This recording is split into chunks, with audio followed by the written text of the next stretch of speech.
Hello, everyone, and welcome to HMG's WWE Royal Rumble Review Show. I am your host, Jimmy T, but I am not alone. I have got the Doctor of Potonomics. That's pretty cheesy, isn't it? It is the good doctor, Dr. Michael Jargo. Thank you for joining me once again, dude. It's always a pleasure having you on. What's the haps, man? What's the haps? Listen to you, aren't you just a cool kid? I don't know, man, but I tell you what, I'll tell you what, that track is banging. I feel like I'm Jey Uso, and I want to. Oh, wait a minute. You want to do that and rewind back while Brock Lesnar is also getting eliminated at the same time? Oh my God! And then get punched in the face by your cousin. Yeah. That was my favorite spot in the entire Rumble. Show's over, ladies and gentlemen. You can go home. That's it. That has been the Hami Media Group Royal Rumble review. Roman Reigns punching Jey Uso in the face. It was the best. I popped so hard. I popped so hard. It might be the first time during his entire career that Roman Reigns made me pop. Me too, man. Not only did he deserve it, but he earned that, to be honest. So yeah. Screw Jey Uso, man. Anyway, we'll get to that. Evidently, screw Brock Lesnar. Well, that too. I mean, can I say, or am I going to get kicked out or kicked off the air over here?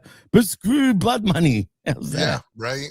Yeah, yeah. Anyway. Screw LED lights over everything that's in the venue. Actually, dude, my God. Can we get into that for a second? Because not only do those LED lights look like toilet paper to me, but. I mean, did it not? I mean, it's See, my immediate thought was, can you imagine how bitching that is for bingo? When they have Saudi bingo night, and there's just like the one light starts going off like all throughout the venue. Yallah. It'll be literally one of these ones calling it out, right? Like literally, yallah. Oh, who did that?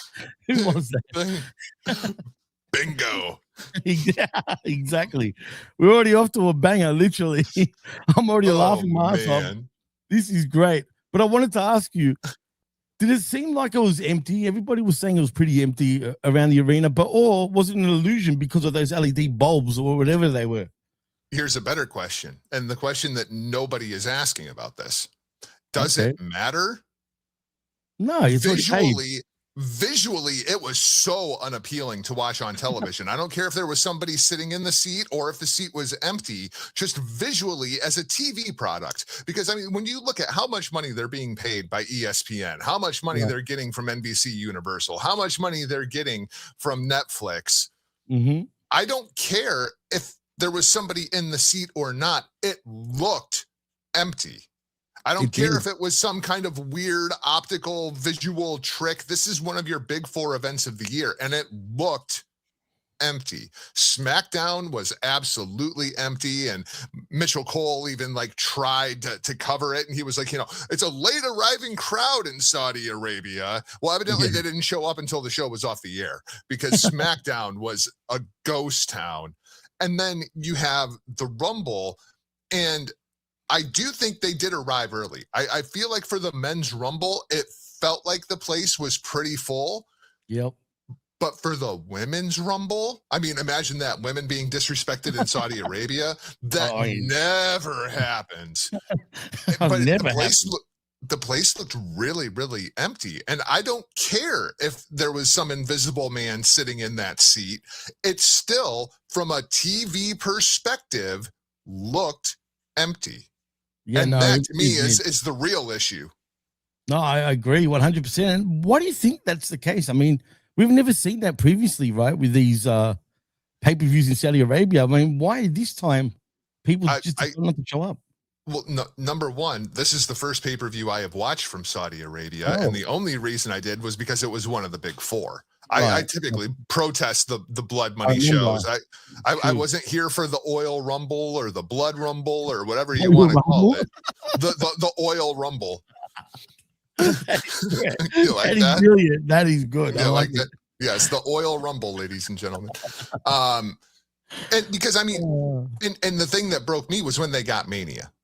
Because, no, dude. I mean, it's not like I'm going to skip Blood Money Mania. I mean, I have to watch that, but no, as a principal, I don't typically watch these Saudi shows because, I guess this kind of explains how I feel about Saudi Arabia. Well, now that you bring up WrestleMania, dude, if this has anything like, after what we saw with this Royal Rumble, for example, or Oil Rumble, I love that. That is too good, Jargo. I'm going to use that from now on. That is too good. But I'm not looking forward to Mania next year now, man. I'm just not. It just won't have the same buzz. Well, and the problem is it felt like so kind of an overall macro view of this show. Okay. Right. Yep. I don't have any problem with Gunther retiring AJ Styles. In fact, that makes me very, very happy. Absolutely. I don't have any problem with Drew McIntyre beating Sami Zayn. In fact, it makes me happy. I don't have any problem with Liv winning the Women's Rumble. She's one of the biggest stars in the women's division, regardless of how you feel about her. True. I don't have a problem with that. I don't have a problem with Roman Reigns winning the Men's Rumble on paper, right? Because you want Roman Reigns in the main event at WrestleMania. Absolutely. So all of the things they did on this show were fine. And yet this was the most boring Royal Rumble I think I've ever seen in my life. And it's like they didn't put any effort into it. And and that's the problem now with TKO owning WWE and doing these sold shows where they don't care if anybody shows up or not. They don't have to sing for their supper anymore. Right. They don't have to put any effort into it because they're getting the same payday either way you go. Yeah, I mean, yeah, it's odd, it's strange. These companies become soulless, and I'm talking about WWE. I mean, I hate to say, call Vince McMahon what you want. He's a piece of shit at the end of the day. Yeah, but to be fair, now that TKO own it, it's just soulless, man. It doesn't have that. I don't know. I can't explain it. It's just weird. But it is what it is. If you just look at it on paper, yeah, the show was fine. I guess the show was fine, right. But there's nothing. There was no excitement. Both of your singles matches were crowd deflating.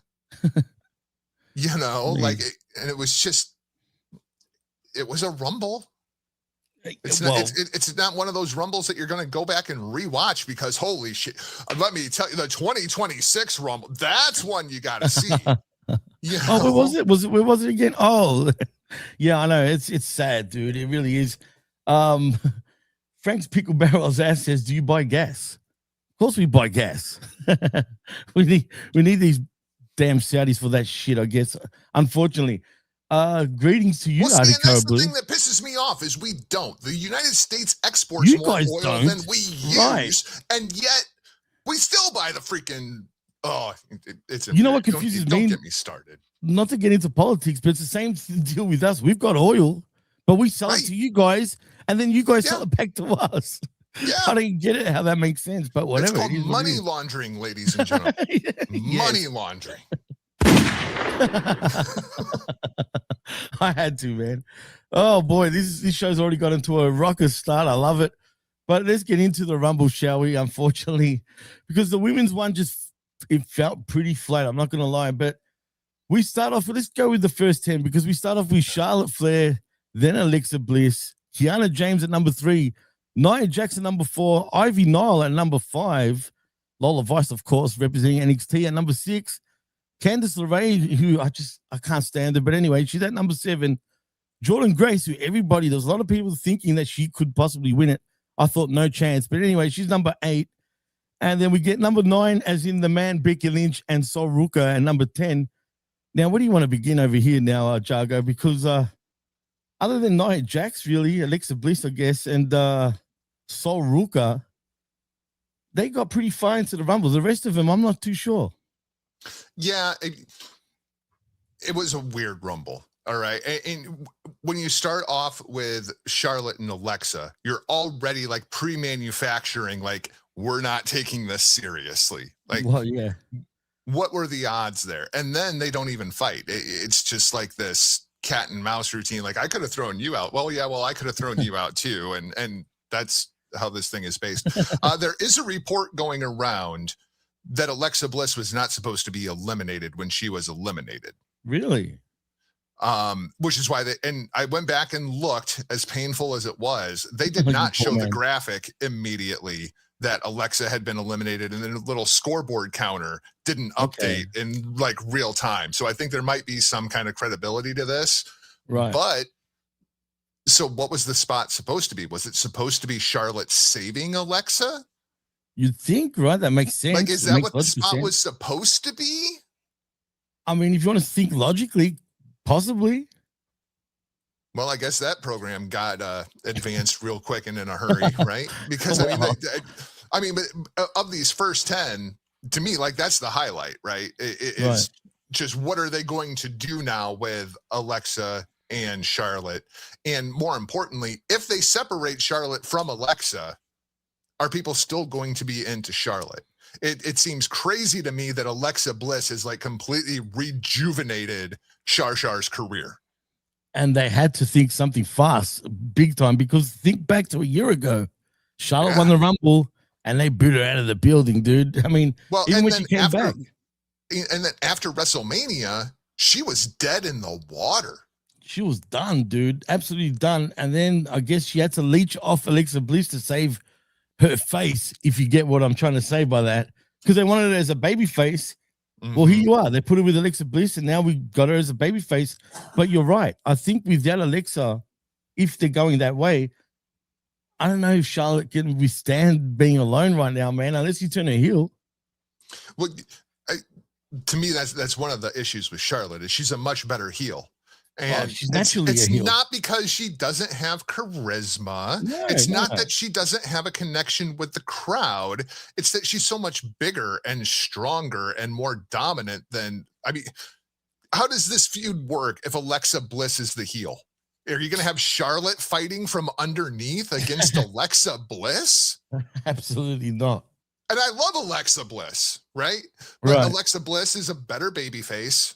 And Charlotte is a better heel. So I guess just go with it. Don't get cute, right? Don't try to do something cute and funny. And, wouldn't it be funny if we did this instead? Just sometimes the simple answer is the correct answer. Absolutely. But how long do you keep this going? Like, is that Charlotte's match at WrestleMania? Is that a WrestleMania worthy match? I mean, I feel like it is. I feel like it is. I mean, but it's Charlotte and Alexa, and I'm way more into women's wrestling than I think a lot of the WWE audience, particularly the Saudi Arabian WWE audience. But, I mean, to me, that's a WrestleMania worthy match. Is it to you? Is it to the chat? Yeah, good question. Would you like to see Charlotte versus Alexa Bliss at WrestleMania? Is that a WrestleMania match to you, or is that SmackDown before WrestleMania? Well, if you asked me this same question about 5 years ago, I would have said absolutely it was a WrestleMania match. But right now, I don't know. But Frank says no, never. Never. Interesting. He also said that Russo said that Charlotte told him creative had nothing for her, so she brought up a tag team with Alexa. Vince told us that. And that works. It works for me. I mean, I've really enjoyed this whole frenemies, odd person tag team that they've put together. I think it's been a good run. Yeah, I guess it has been a good run. I just feel it's a little forced, if you get my drift, just a little bit, because they just threw her in there. That was kind of the point at the beginning. Well, right? Yeah, exactly. Yeah, absolutely. And now they make little hearts with their hands. I mean, come on. You make me laugh, but it's true, they do that. But anyway, we'll see what happens with them too. It's pretty interesting, but I don't know, man. We'll see. But if that was a botch, and it seems like it was, I think Charlotte probably was going to eliminate it or something along those lines anyway. But is there anything else? I mean, how do you feel about Sol Ruka actually? Because her finisher is ridiculous in a Royal Rumble match, dude. Her finisher is ridiculous to begin Period. with. Right. Like just in general, okay? Like if you want to do a springboard stunner, you wouldn't put a backflip in there, right? Like there's no logical reason why you would put a backflip in there, regardless. So the move itself is ridiculous off the bat, but goddamn, does it look cool when she hits it? It looks really cool. But it's too risky too, and sometimes when she doesn't pull it off properly, it looks like shit. it looks like shit. Looks terrible. And it's so easy to botch it. That's the problem. There's no margin for error in that move. Absolutely not. But no, it's like the shooting star press. Like you either hit it or you don't.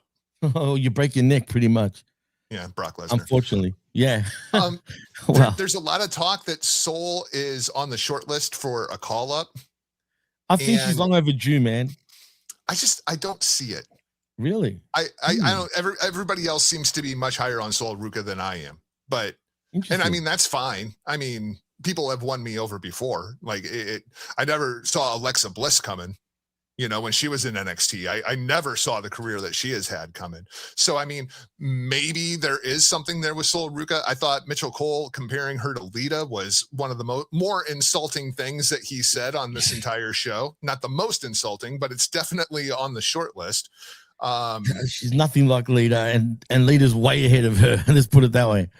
Yeah, I don't see anything special about her. And I hate the whole surfer girl gimmick. Like it just maybe that's my problem. Would you believe she's actually half black? Yeah, I would absolutely believe that. Can you see that? Because I couldn't see it until I found out. I'm like, what? Really? Oh, I can totally see it. Yeah. Okay, interesting. Yeah, that was a shocker to me. Arakara Blue says, and I'm assuming he was talking about Charlotte and Alexa. They're both names and the entrances still pop the crowd. Of course, absolutely. But anyway, 25%. What do you mean by that, Arakara? Get back to me on that. And also, Frank actually agrees with you. He says he agrees with Jargo. She isn't anything special to me as a fan. Yeah. And I mean, maybe she'll get there. Maybe she just needs that right creative program that will, you know. Right.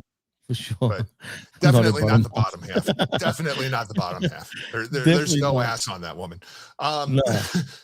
But so, yeah, Soul, yeah, I could take it or leave her. Yeah, that's kind of where I'm at. The one that really impressed me, though, and I can't believe I'm going to say it, is Kiana James.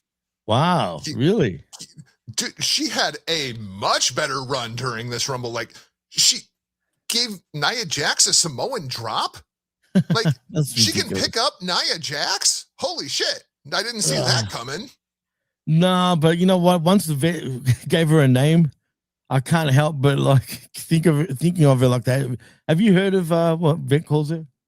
No, I don't think so. Do you think she looks like Britt Baker? Zombie Britt Baker? Zombie Britt Baker? When he said it and I started looking at it, I'm like, you know what? I could see it. Absolutely. I could see it.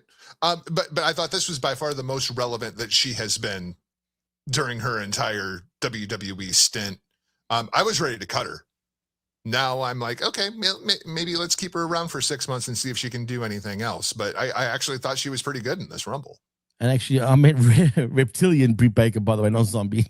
But still, it's just similar. She does look like a reptilian, just quietly. You know the one that gets me? Okay, not to get political. Please. Yeah, James Comer. Do you know who James Comer is? It sounds familiar.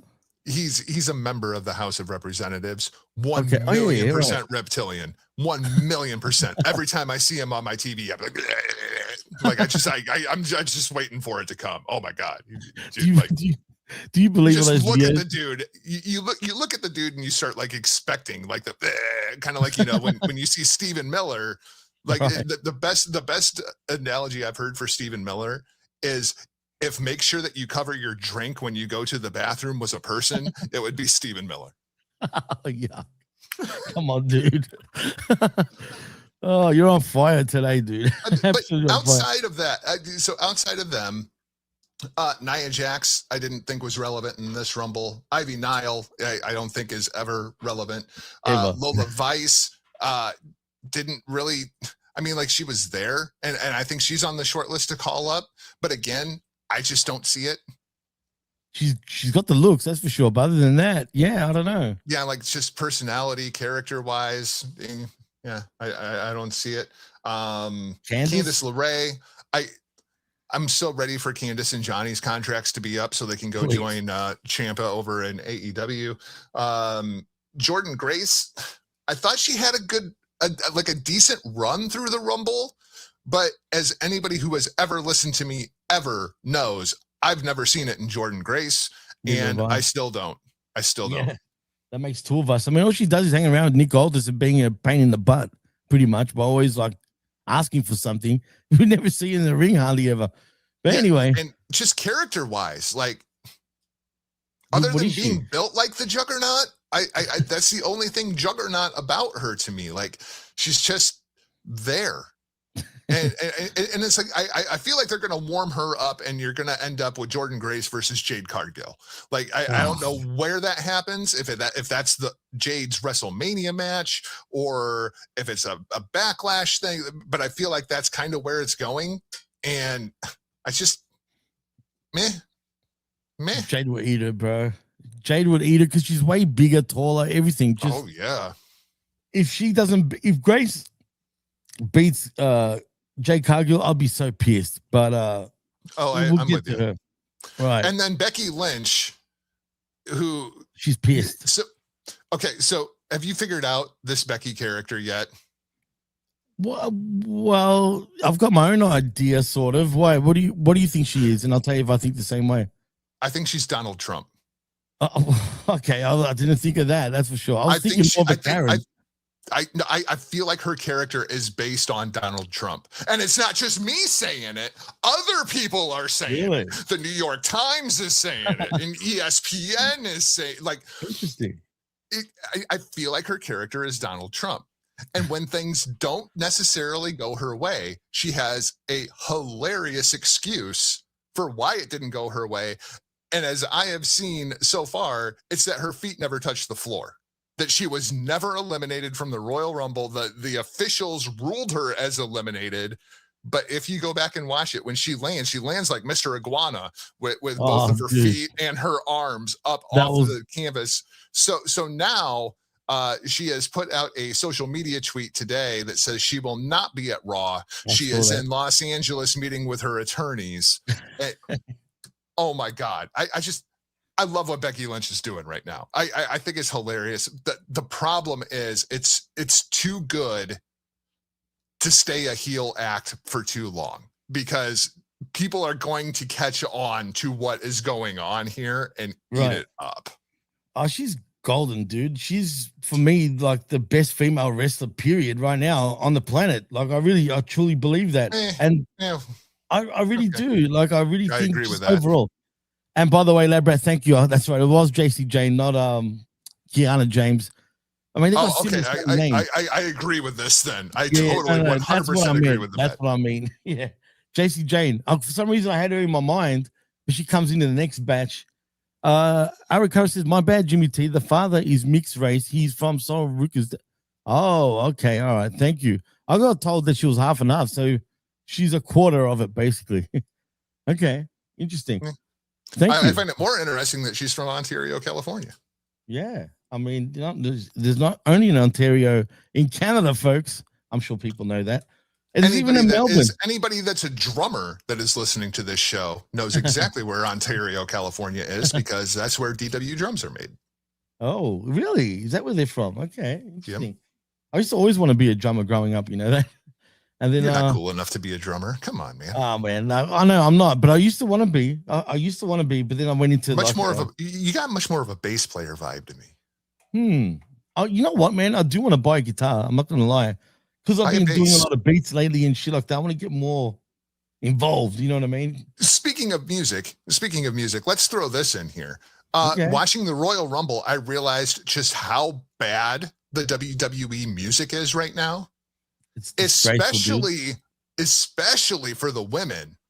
I think there was only like 5 or 6 of them that when the music hit, I actually looked up from my phone to because I knew who it was. Right. Most of them, the music is just so generic and bad that I didn't even recognize it. When they would hit somebody's music, I was like, who the hell is this? Who's coming out now? They need Jimmy Johnson back. Oh man. In my opinion. Even CFO. CFO was way better than this. I think a lot of people gave him way too much shit. They're a lot better than people gave him shit for, like, for real.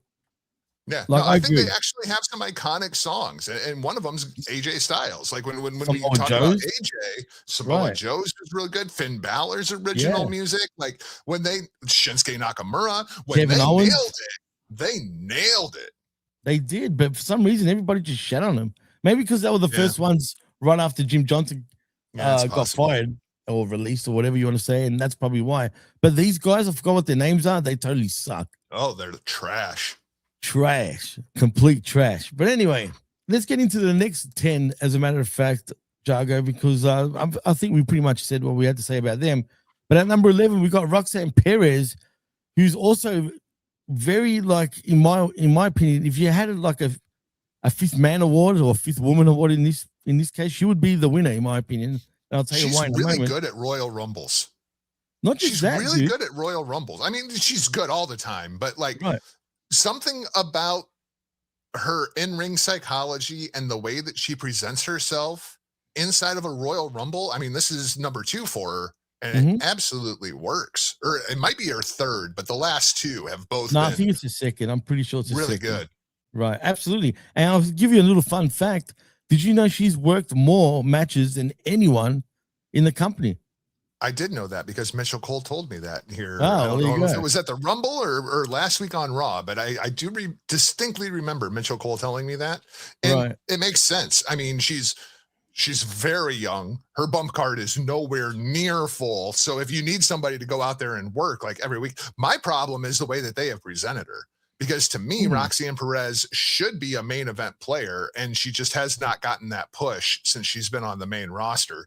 But I mean, like we were talking about Sol Ruka, you know, we're talking about Kalani James, and you know, like I would absolutely push Roxanne Perez, but they brought her up as a heel, and I don't feel like she's a natural heel. She's a natural undersized baby face. And once we get to that run, which may start as early as tonight, possibly. Then I think we're going to be off and running with Roxanne Perez, and I'm here for it. Absolutely, me too. As a matter of fact, she got that girl next door vibes too, man. So that's why she'd be much better as a babyface for sure. But speaking of baby faces, and I think she sucks personally. But at number 12, we have Maxine Dupree entering the ring. You might as well hit Maxine Dupree, Natty, and then Becky being eliminated all in one shot, right? Because that was really the story with all 3 of them.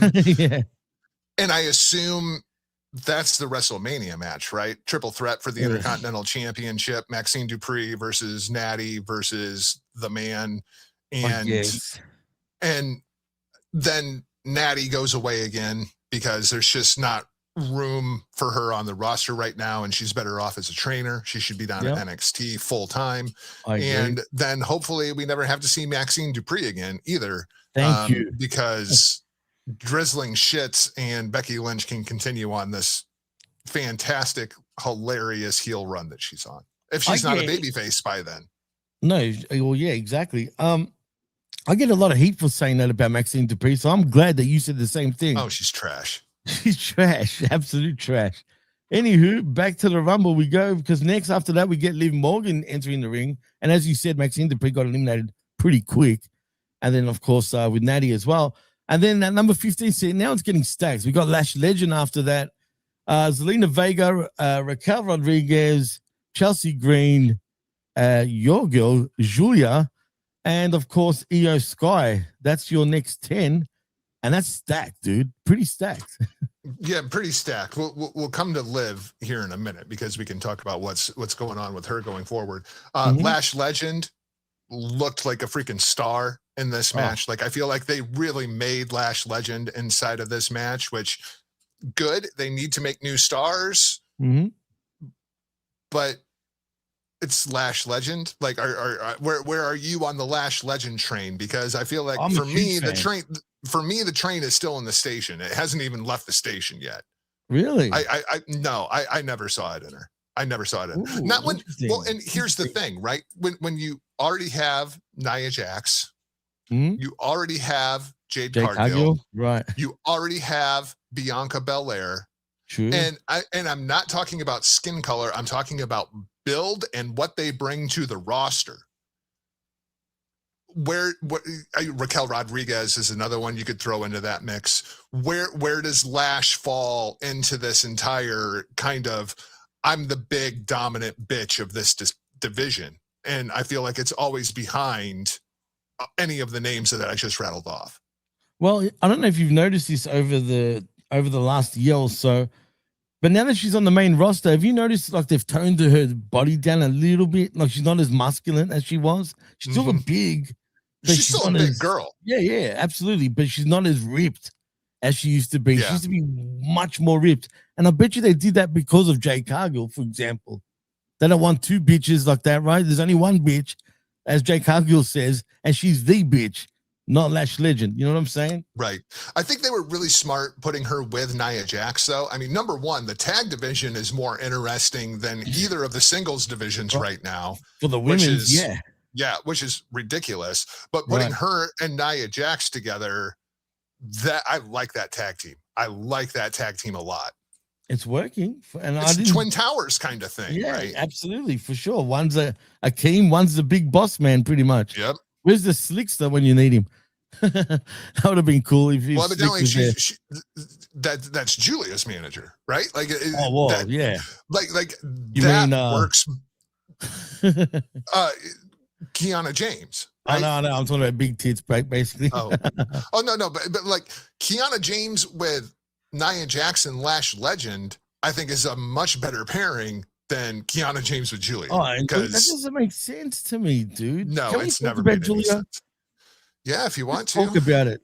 Now, you were the one that showed me about Julia, and I agreed. Once I saw it, I thought star, especially back in her Stardom days. She's come to WWE, man. Just look at her. Just look at her. It's like the vet trademarked that, as a matter of fact. Yep. And, you know, she's come to WWE, and we're waiting to see the Julia that we all know. But I don't think the WWE universe understands what she is in WWE. And to be honest, to be fair, it's not her fault. These WWE fault in the way they booked her.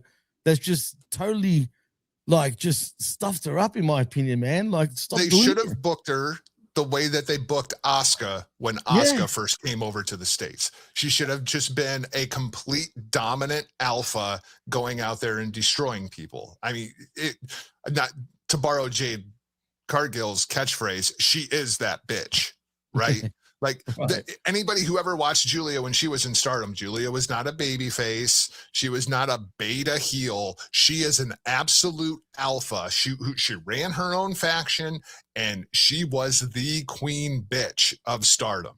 And they have taken away everything that made Julia cool inside of a WWE context. And it's sad. It's sad. And I still think Julia is that performer. And when Julia also has a bit of the Okada problem, right? Like when did you see oh yeah, you did. We reviewed it. The Okada Tanahashi match, right? Yeah, absolutely. And people complain about Okada and how he never gets out of like third gear. No, the problem is the match doesn't go long enough for you to get an Okada match, right? Like Okada doesn't work in a 13-minute commercial break in the middle context, right? And neither does Julia. Julia would that match with Shuri where they went 60 minutes. I mean, like that was a Julia match. Most Julia matches, I mean, granted, she was always the main event, but they would go 30 to 40 minutes. And then you would get the real story that she was telling in the ring, especially the matches with Hannah. If you go back and watch those Hannah Kimura versus Julia matches, they are just incredible. And I think the shortest one is like 35 minutes. Wow. That's crazy, man. And God bless his soul, by the way. When you only have 8 minutes to go get yourself over and you don't speak the language, it doesn't work. And that was always my fear with Julia coming over to the States. And all of those fears have come true. Well, in that case, then would you have paired her with, say, Asuka and Kyrie, basically? I think. I know it's stereotypical by me saying that, but I don't think I would have put her with Asuka and Kyrie, but I think I would have brought her in opposite of a babyface champion Io. And have Julia go right at Io in that context, because that's the match that we want. Like if you're going to get a Julia match on American soil, it's going to be when they do Julia versus Io Sky. That should get her over if they have that match soon. She's on the wrong show. Yeah, I know it's true, man. It's true. It's I mean, just not because to clicking me, over there. all of her best opponents are over on Raw, and it's Io Sky, it's Kairi Sane, and it's Asuka. The problem is most of the roster on Raw and SmackDown don't know how to work Joshi. And No, that's not their fault. right. But and if you think that there's not a difference between American professional wrestling and Joshi, then you Oh, there really know. is. Go watch some All Japan women from Right. the 90s. Go back and watch that incredible run that Stardom had like here 4 or 5 years ago, right before the pandemic. I mean, Right. there is some incredible Joshi matches out there, and they're just not presented in that context. But when they're against each other, then you see it. And it's just like, oh, this is completely different. So I feel like maybe a change of scenery is what's actually needed for Julia. She needs it bad too right now. I will do that. And she has been interacting with Io and Asuka and Kairi lately. Funny enough. It's just I feel like don't be surprised if Kairi Sane actually gets dumped from the group and Julia somehow joins and becomes Asuka's assassin. You know what I mean? But again, that doesn't work for me. Right. Because you still have Julia being subservient to Right, someone. exactly. And You're that right. is just not her character. No, it's not. She should be the alpha dog, literally, of the females. But she is that bitch. right, that's true. And they have been bitchy at each other. They're like full on screaming at each other. But when you present her as, she's the beautiful madness. No, Right, she is a right. stone cold freaking killer. Just let her be Julia. Right. Because this character that we see on WWE TV is closer to Hana Kimura's character than it is the Julia character. And I'm so happy. Well, okay, happy is clearly not the word, but I'm relieved that we never saw Hana in a WWE context at this point, because what they would have done to Hana Kimura is travesty. I get you, but part of me feels like it might have been better off if she did come to the US instead of staying in Japan, if you know what I mean. But unfortunately, right. But unfortunately, it is what it is. And like I said before, God rest his soul, man. I can't believe it's already been a few years. I know. But it's crazy, man. Outside of that, Zelina Vega, largely irrelevant. Yeah. Raquel Rodriguez, largely irrelevant. I mean, you had the whole Judgment Day working together. That was relevant. But as an individual character, Raquel Rodriguez, not important. She's growing on me, though. I think she's improved tenfold compared to what she was. Oh, for sure. Right. And I expect she's going to have an absolute fire match tonight. Oh, for sure. Because Raquel versus Stephanie Vicaire, that's another one I'd love to see Julia against. Julia and Vicaire one-on-one, but again, wrong show. And then Chelsea Green, she got the Kofi spot, which was pretty funny. But outside of that, largely irrelevant inside of the match itself. And then Io Sky, who Mitchell Cole called the best wrestler on the planet today. Now, I'm not saying that Mitchell Cole is wrong, right? Because I love me some Io Shirai. Absolutely. But when you're competing for an opportunity to wrestle for either women's championship at WrestleMania, you can't be the best wrestler on the planet today, because the best wrestler on the planet today is walking around with the title.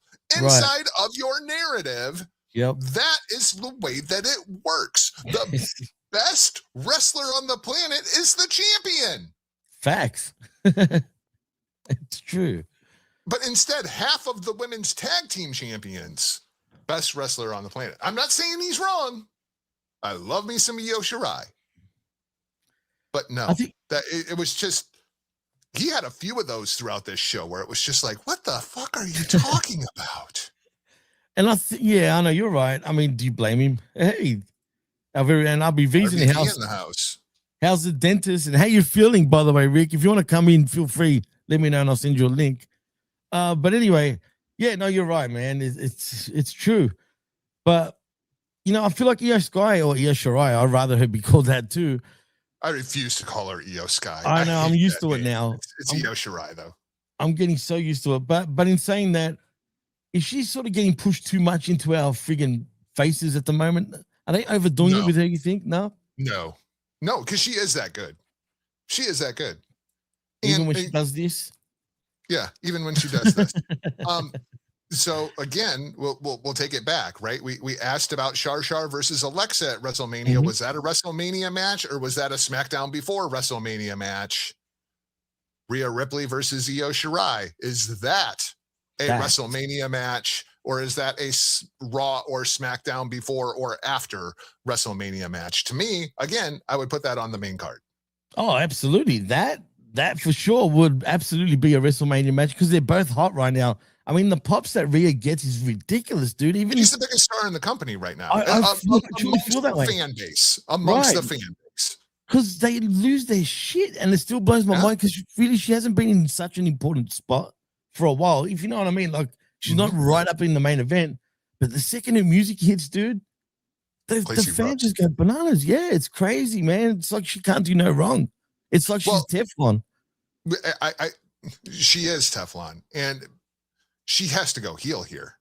I mean, I love her if she was heel. It has to happen. It has to happen. So yeah, give me a heel Rhea Ripley versus a babyface Io Shirai. Yeah, I can see that at WrestleMania. That's money right there. That's a big match. Like if you put it like that, that's a big money match. And again, and it doesn't need the title. So I mean, already we have what? 5 women's matches for WrestleMania. We have Alexa versus Shar. We have Rhea versus Io. You have the tag team championships, which you probably could do a 4-way and actually get 8 women on the show. Yeah. Right. Oh yeah, that's right. We have the triple threat for the Intercontinental Championship, and then you have both singles titles. And I bring this up, so that's 6 matches already. Wow, 6 women's matches. Wow. You could do night 1 of WrestleMania, nothing but women. Night 2 of WrestleMania, nothing but men. And I'm cool rather than doing Evolution, because I couldn't believe the news broke over the last week or so. Evolution was the worst viewed pay-per-view that WWE did last year. And there's a lot of people that say that was the best show of the year. Rather than doing Evolution, just make it night 1 of WrestleMania. I agree. And I loved Evolution, by the way. I enjoyed the show. It was a great show. It was a great show. Sure. And I even said at the time it could have been possibly the pay-per-view or PLE of the year at that point. You know what I mean? Yeah. Because that's how much I enjoyed it. But you think if they were to do that, and I'm all for it, I actually like that idea, would less people turn up to Mania, though? No. That's the problem. You don't think so? If it's in a Western country, definitely not. If it's in Saudi Arabia, it's WrestleMania. It's WrestleMania. Right. People are going to show up just because it's WrestleMania, which was kind of my hesitation there. But no, clearly, like Blood Money Mania, the place would be empty. Jesus, I still can't believe it's on next year there. But anyway, it is what it is. That pack though was pretty exciting that we had. But after all that, we go on the road to the end pretty much now. We get Asuka at 21, Rhea Ripley at 22, and then we get Bayley at 23, JC Jane at 24, Nikki Bella at 25, Laura Valkyria also at 26, Kalani Jordan at 27, Kairi Sane at 28, and of course, it was Brie Mode at 29. Jesus, I wanted to throw up when I saw that. And then, of course, Tiffany Stratton at 30. Yeah. So, you talk about, we're on the run to the end of the match. This is the least interesting 10 to me. Right. For sure. Right. Like, there's some great names here, but as you're going through it, Asuka, well, the whole thing with her and Kairi is number one. I just find it absolutely freaking hilarious. I mean, the whole Kairi! Like, I think I pop for it every time. Crying all the time, like shit scared and all that. Yeah, it's great. It's like such an abusive relationship, but done from like a comedic standpoint. It's absurd. Rhea Ripley, biggest star in the company. She looks great, but in the end, she loses, which is fine. Bayley, largely irrelevant throughout the Rumble. JC Jane, Mitchell Cole, didn't even really tell us who JC Jane was. You probably didn't even know who she really is. Well, yeah, there is that. Lyra Valkyria, largely irrelevant. Kalani Jordan, largely irrelevant. Tiffany Stratton, welcome back, largely irrelevant. And then the Bellas, So we'll add another match to our women's mania, right? So we can do the Bellas versus Lyra and Bailey. If For I feel like sure. that's probably the match there, unless they're all involved inside of this women's tag team gauntlet to get all the No, rest of the women on the show. please, no, please don't do But that. there are reports that Bree's going to be around for a while. Really? And the Bella twins are back together. Oh So no. because as we were saying, the women's tag division much stronger than the singles division right now. So we have to get the Bellas together and force them back down our throats. I'm so over this. Oh, I didn't even miss him. They were gone probably for 10 years, No. it felt like, and I still didn't miss him. You know what I mean? Nope. Nah, screw that. And Brie, Nikki, it's just them as they're good looking girls, don't get me wrong, but it's them as people. Even though I don't know them in real life, just from what I hear about. Well, even more so than that, them as professional wrestlers, when you look at the rest of this roster, this is the most stacked women's roster WWE has had in years. And they're stacked. And even in their prime, the Bellas couldn't have kept up. They're in their prime. Yeah, they're much better than they were when they debuted. I'll give you that. Nikki definitely is, for sure. But when you look at some of these tag teams that they have put together, Asuka and Kairi Sane, Rhea Ripley and Io Shirai, Alexa Bliss and Charlotte, Nia Jax and Lash Legend, like crazy. Where did the Bellas fall on this? Or why are they here? Because this, no, wow. It's not good. And the fans didn't miss them. Why are they here? Jesus, Kenny. They have, I'm assuming you mean Rapid Horse? There you go. There you go. I mean, oh boy. I mean, he's right. He's not wrong. I've heard stories. I didn't say he was wrong. I was just, I was trying to be a little bit more eloquent. I have heard stories from workers, from actual wrestlers. I'm not going to mention names. That actually worked with them, even in OVW and whatnot. And from what I hear, what we do here is apparently true. Yeah. Well, if you know what I'm getting at. But anyway, that's not for us to talk about right here. Well, and then Liv wins, right? So Liv Morgan, you're winner of the 2026 Women's Royal Rumble. Congratulations to Liv Morgan. And so Liv Morgan versus Stephanie Vaquer, because Liv Morgan versus Jade Cargill does not sound like a match I want to see. Hell no. No. But where do you go with Liv now that she's won? I mean, that's for them to tell us. I mean, clearly she goes after Stephanie Vaquer, which brings us to tonight, or just a couple of hours from now. Yep. Raquel Rodriguez versus Stephanie Vaquer for the Women's World Championship. Does Liv Morgan get involved here? Do we get the full baby face? Like my favorite thing in pro wrestling, the heel turns on the heel, and that's supposed to make one of them a baby face, which has never made any logical sense to me. But is that what we get tonight on Monday Night Raw? I hope not, but you're right. It possibly will happen. But you know what? I'm more intrigued by this match tonight than I am for, say, a Liv against Stephanie Vaquer. Only because we can get there. We can get there. I have enough. I have enough faith in Liv Morgan, and I mean, Liv Morgan has really. I mean, I'm not a big Liv Morgan fan, but she has been one of the highlights of this women's division for the last several years. Like, she is really, especially since she joined Judgment Day, and she's the alpha of Judgment Day, right? Like, there's no question, she is the alpha, and I could absolutely get behind a Liv Morgan, Stephanie Vaquer program if it's told the right way. I'm here for it.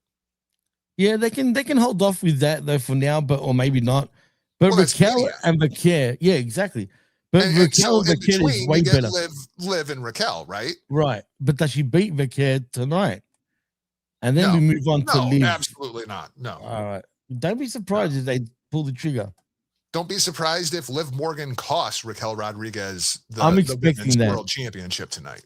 I am definitely expecting that because there was already friction to start with after what happened at the Rumble. So, definitely they're teasing that. So, and more than likely, that's exactly what's going to happen.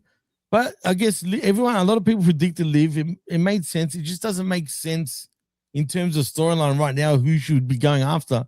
Unless, say, Rhea was the champion and then she could have pivoted with Rhea again, just say that would have made kind of sense. But for now, they got to figure out a way, of where they're going with her and who she's going after, which is more than likely. But yeah, I feel like the larger story here is we know who she's not going after, and that's Bianca Belair. Still missing in action. I thought this was the spot, man.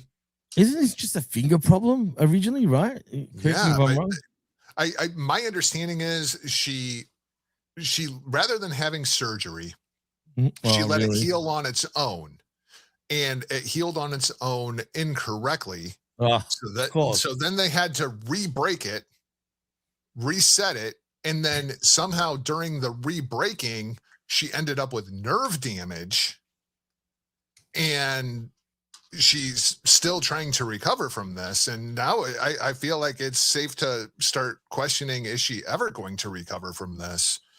Because I feel like the next opportunity to bring back Bianca Belair is Raw after Mania. Absolutely. And if we don't get her then I think questions really started being asked. Is it safe to say that she's a stupid idiot for doing that? Sorry, Bianca, but I mean, hey, we're fans. But yeah, man, it's stupid. Same with Buddy Murphy and his stuffed up his ankle. If you remember from Grand Slam. Yeah. Still, I thought you were just talking about stupid idiots that got themselves injured doing stupid things. That was Seth Rollins' comparison. No, absolutely not. But in his case, he just jumped off the second rope onto the ring and done an ankle. But I mean, Adam Cole did the same thing, jumping from the apron to the floor, and Punk from the guardrail to the floor. Yeah. Crazy. What's the deal with AEW's floors? Why are they so hard? Just like Cody when he went head first into the floor. Yeah, you remember that? Yeah. Anyway, I do remember that. Well, let's get into the first matchup of the evening after that Rumble. It is AJ Styles versus Gunther in a career-threatening match. Obviously, Gunther ends up getting the win. He didn't exactly not just the win. Not just the win. He put AJ Styles to sleep like a little bitch. That is Gunther's quote. He put him to sleep like a little bitch. All right, let me ask this. If you notice, the referee didn't even do the 3-arm deal, dude. It was like 1-arm deal and then they're so inconsistent with that. I hate that, dude. Yeah, they're so inconsistent with that. Can we just get 3 arms and then done? Damn it. One way or the other. Well, one way or the other, and keep it consistent. Yeah, as long as it's consistent. Just tell me what the rules are, right? Like, I need to know the rules for any sporting competition. It's crazy. But look, I'm not going to get into the match like hold by hold, obviously. I will say it was a great match. I was doing Best thing on the show. Best thing on the show. By far. I had to watch this twice because when I was initially doing the watch along with the vet and Brandon, it was hard to concentrate when you're all talking and all that. So I needed to watch it again because the first sitting of it, I wasn't really sure about it. But after the second time, I thoroughly enjoyed it, even though I knew he was going to win by that point. But I did predict that Gunther was going to win. And it's an AJ Styles thing to do. He doesn't want all the hoopla like Cena had. He debuted at the Rumble 10 years earlier. Mm-hmm. Let him retire at the Rumble. He doesn't need all the fanfare. He can just walk off into the sunset and then just go away into his own sort of world. But a lot of people think he's going to be back into AEW, TNA, heck, even New Japan Pro Wrestling. But to me, he always went higher and higher, right? So we saw him at Ring of Honor, then from Ring of Honor to TNA, from TNA to New Japan, from New Japan to WWE, right? And then he won the WWE Championship more than once. That is the pinnacle to me, whether you like WWE or not. He achieved the pinnacle. Now, why should he go back down? Well, and even more so, the real pinnacle, he beat up John Cena. Exactly. I mean, that's the pinnacle, whether you have the championship or not. Like, he got to beat up John Cena. Absolutely, as you would always say. You know what I mean? But see, a lot of people do believe he's going to go off to AEW to face Kenny, for example, which they've always wanted. Thank you. I said he cemented his legacy now. You don't need to go back down backwards to do what? Now, the TNA thing I could see. I could see an AJ Styles versus whoever the heel champion is at TNA at a Bound for Glory or something like that. I could see that. if WWE is trying to throw a bone to TNA. I mean, he was on the first episode of Impact on AMC. Right, yeah. There was a interaction with him and Mike Santana where AJ was kind of eyeballing the TNA championship. Like, I wouldn't mind giving back and holding that championship maybe one more time. I could see them doing something like that. But I could also easily see Adam Pearce being fired as the general manager on Monday Night Raw because of this whole thing going on with Paul Heyman and Braun Breaker and that entire thing, and AJ Styles being named the new general manager of Monday Night Raw. They've been very, very clear to say that it's his in-ring career that is over, and they're putting such an emphasis on that. Or maybe NXT. NXT is looking for a new manager, and you get the phenomenal AJ Styles. I mean, there's a lot of different places where they can slot AJ in. Actually, the NXT thing, if you want to do a TNA championship run, that would be the thing to do first, right? So you put AJ in charge of NXT. They have the working relationship with TNA, and one thing leads to another, and AJ's challenges for the championship at Slammiversary or Bound for Glory, one of the big TNA temple events. I could absolutely see that happening. I do think AJ's career in the WWE is over, and I'm okay with that. AJ has been on a phenomenal, pun intended, run over the last year. If you go back to Rumble last year and you look at all the singles matches that he has had, he has had one hell of a run here. Jeez, and, I mean last year we were living the AJ Styles retirement tour. We really were. We were living the AJ Styles retirement tour all the way. And where that really stood out to me was the Nakamura match, where it was just like, oh, maybe something is happening here. Like, and it would make sense that Shinsuke is one of those opponents that he wanted on that list. Then you get the Punk match. Also makes sense why you want to see that happen before AJ retires. Exactly. Otherwise, they would have done it later on, not right then and there. It's not the timing that bothers me. The thing that bothers me is that it happened in Saudi Arabia. I agree with that.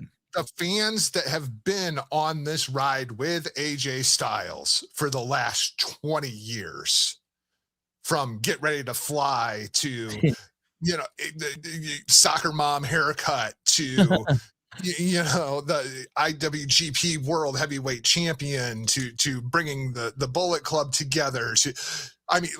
We've all been on this ride with AJ Styles for 20 years.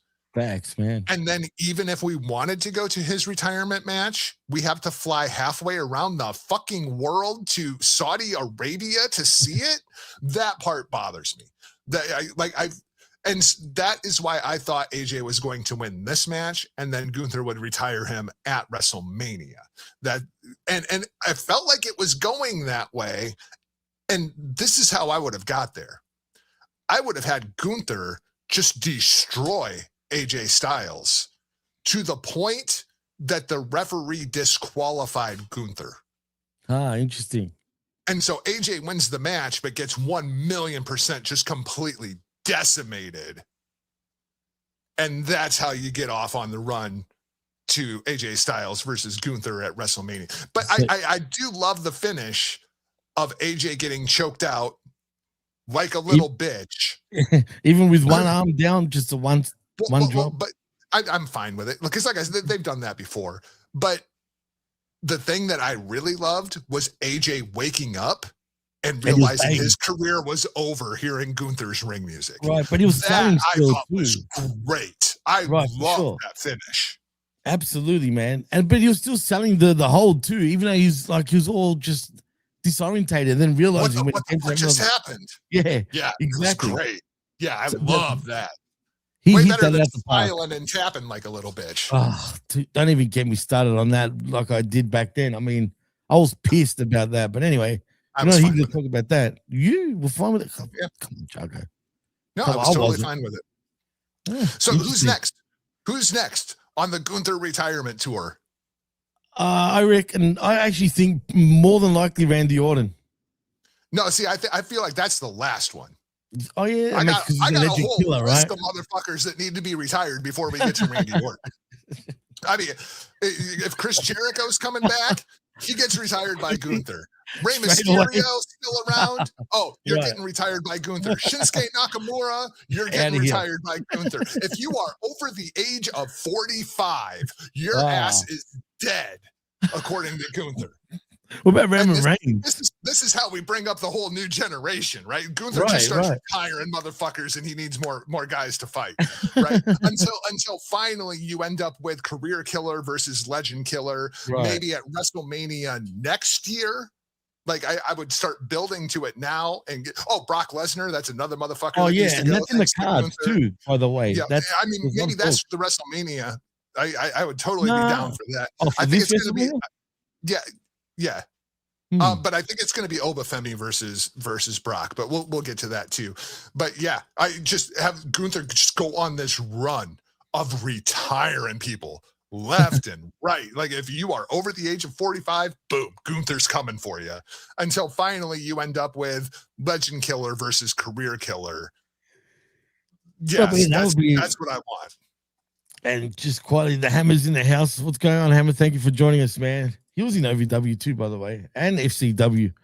But anyway, yeah, I mean, Orton makes sense to be the final boss per se. You know what I mean? It's got to be career killer, legend killer, right itself. But you got to do it. Okay, here I can just look at the Rumble roster and let's see here. So we got Rey Mysterio, he's got to go. Rusev, he can go. Matt Cardona, he can retire him too. No disrespect. Mr. Iguana, Gunther versus Mr. Iguana. Gone. Yeah, give me that. Wow, this was. Oh, Miz, that's another one. I would love to see that. Gone. Yeah, all leading to Randy Orton. Yeah. I'm. This is a surprisingly young Rumble as I'm scrolling through these names. Is it really though? Like, look at Jey Uso. He's 40. Roman Reigns 40. Okay, yeah. LA Knight 40. Braun Breaker, Solo Sikoa, Javon Evans, Trick Williams. True. Grande Americano Original, Royce Keys, Austin Theory, Bronson Reed, Ilya Dragunov, Logan 40. Paul, Ray Phoenix, Penta, Gunther. Like, this is a pretty young Rumble compared to what they normally do. Gunther's only 42, by the way, as well, as he's not 42, but nearly 40 years old. Same with Penta. Nearly 40, but new enough to the roster that we don't see that. And thankfully, Gunther's style, he can do this for another 15 years. Oh, yeah, because he, unlike most wrestlers, he understands the fundamentals of in-ring work, you know what I mean? Whereas everyone's just running around like nutcases. Well, like we were talking about the Soul Snatcher earlier, right? Spot on.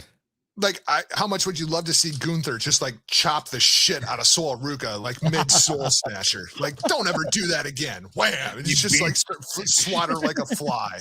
You know what I mean? That'll be great, but that's never going to happen. No. But it could happen with Javon Evans. You know, he deserves it. Oh yeah, I can't wait for Gunther to get a hold of Javon Evans. I can't Everyone, wait. like Big Ray, they're pretty high on him. I don't know if I'm that high on him just yet. I'm as high on Javon Evans as I was on Kofi Kingston. When he was, hey man, Bumper Clan. When he debuted. But I mean, I feel like Intercontinental Championship, that's his ceiling? To me, that's his ceiling. Interesting. I agree though, and he's too lanky too. He's too tall to do all that bouncy shit, like he says. Bouncy, yeah. Come on, your man. boy is bouncy. Yeah, no. But yeah, Gunther. That's what I would do. I would just have Gunther keep retiring legends. I like it. I like it a lot. Until you finally get to Randall Keith Orton. Exactly. I like how you said that too. Well, let's move on from that because we got the undisputed WWE Championship match next between the Arabian People's Champion in Sami Zayn versus the Scottish what was his nickname again? I forgot even. It doesn't matter. It's Drew McIntyre. The Scottish Warrior, right? Oh, yeah, Scottish Warrior with that kilt. In Drew Yeah. McIntyre, who's your WWE Undisputed Champion. I'm not going to lie. I actually thought there was a huge chance that Sammy was going to win this. I think you and I were texting about this actually a couple of days ago. And I felt that Sammy was going to win, but thank God I was wrong because I said, please, I hope I'm wrong. And I was. And Drew retains. But damn it, I really thought the Saudis paid for Sammy to win this, dude.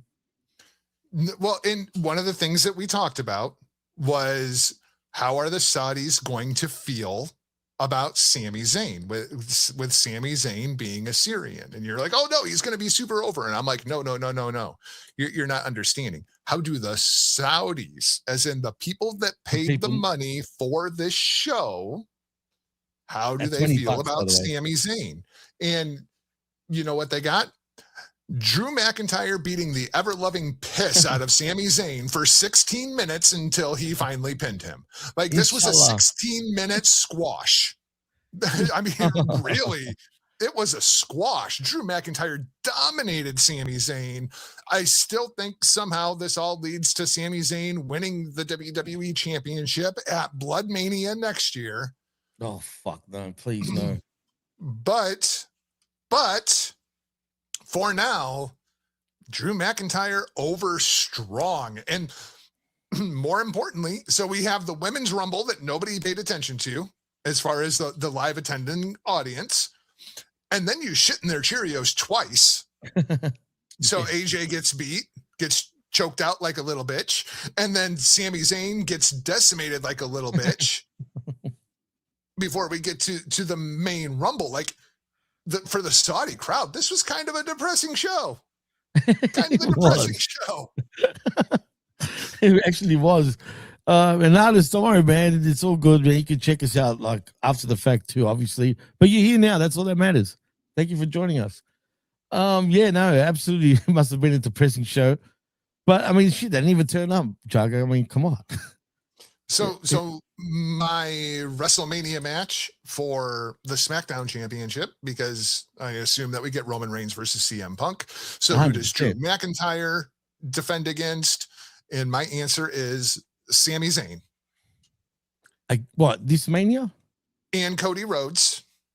And Jacob Fatu. I think you end up with a fatal four-way for the SmackDown Championship. Dude, if it was up to me, just give the strap to friggin' Jacob Fatu right now. Just do it. Well, I give it to him at WrestleMania, but the caveat there is he has to pin Cody Rhodes. He cannot pin Drew McIntyre. He cannot pin Sami Zayn. He has to pin Cody Rhodes, and Jacob Fatu walks away as your undisputed WWE champion. The sooner they can get that title on Jacob Fatu, the better off they are. As far as I'm concerned. I'm with you, man. And how great does he look, man? He's in great shape right now. Best shape I've ever seen him in. That's for sure. Absolutely, man. He went away and got into shape. He's got abs, dude. What the hell? Yeah, I know. It's weird. A Samoan with abs. Like, that literally never happens. Never happens. And I got a lot of Samoan friends. That's never the case. Even Roman Reigns doesn't have abs. Like, it's like a genetic body type thing. It is. No disrespect. No. You know, they're all skinny fat. If they don't do weights, if they don't exercise, they just. Sami Zayn, right? Like, it's not like the dude is not in shape, but you ever seen Sami Zayn with a six-pack? No, it's his body type. This is why I always called Adam Cole a fat piece of shit, because he couldn't have abs if he wanted to. Like, it's just some people have that. Tomohiro Ishii, Kevin Owens. You're going to tell me that those guys aren't in shape? No, they just, like, genetically, they look like bowling balls. Like, these are things that happen to certain body types, and Samoans don't have abs. Like, sorry, The Rock, like, he didn't have abs until later on. Much later. No, he hit the gas really hard. Yeah. And look at you, Kenny. Kenny, and the artist talking about we made a $10 bet, Jargo. He says, my man, did Jimmy mention my $10 that he's about to owe me? And you know why? Apparently, I'm going to owe him. You missed out already, because I said he's not going to turn up to AEW. He thinks he will. I said, pay up that $10. We got till May 1st with AJ turning up to AEW. Put him to bed for me. Thank you. That's another one.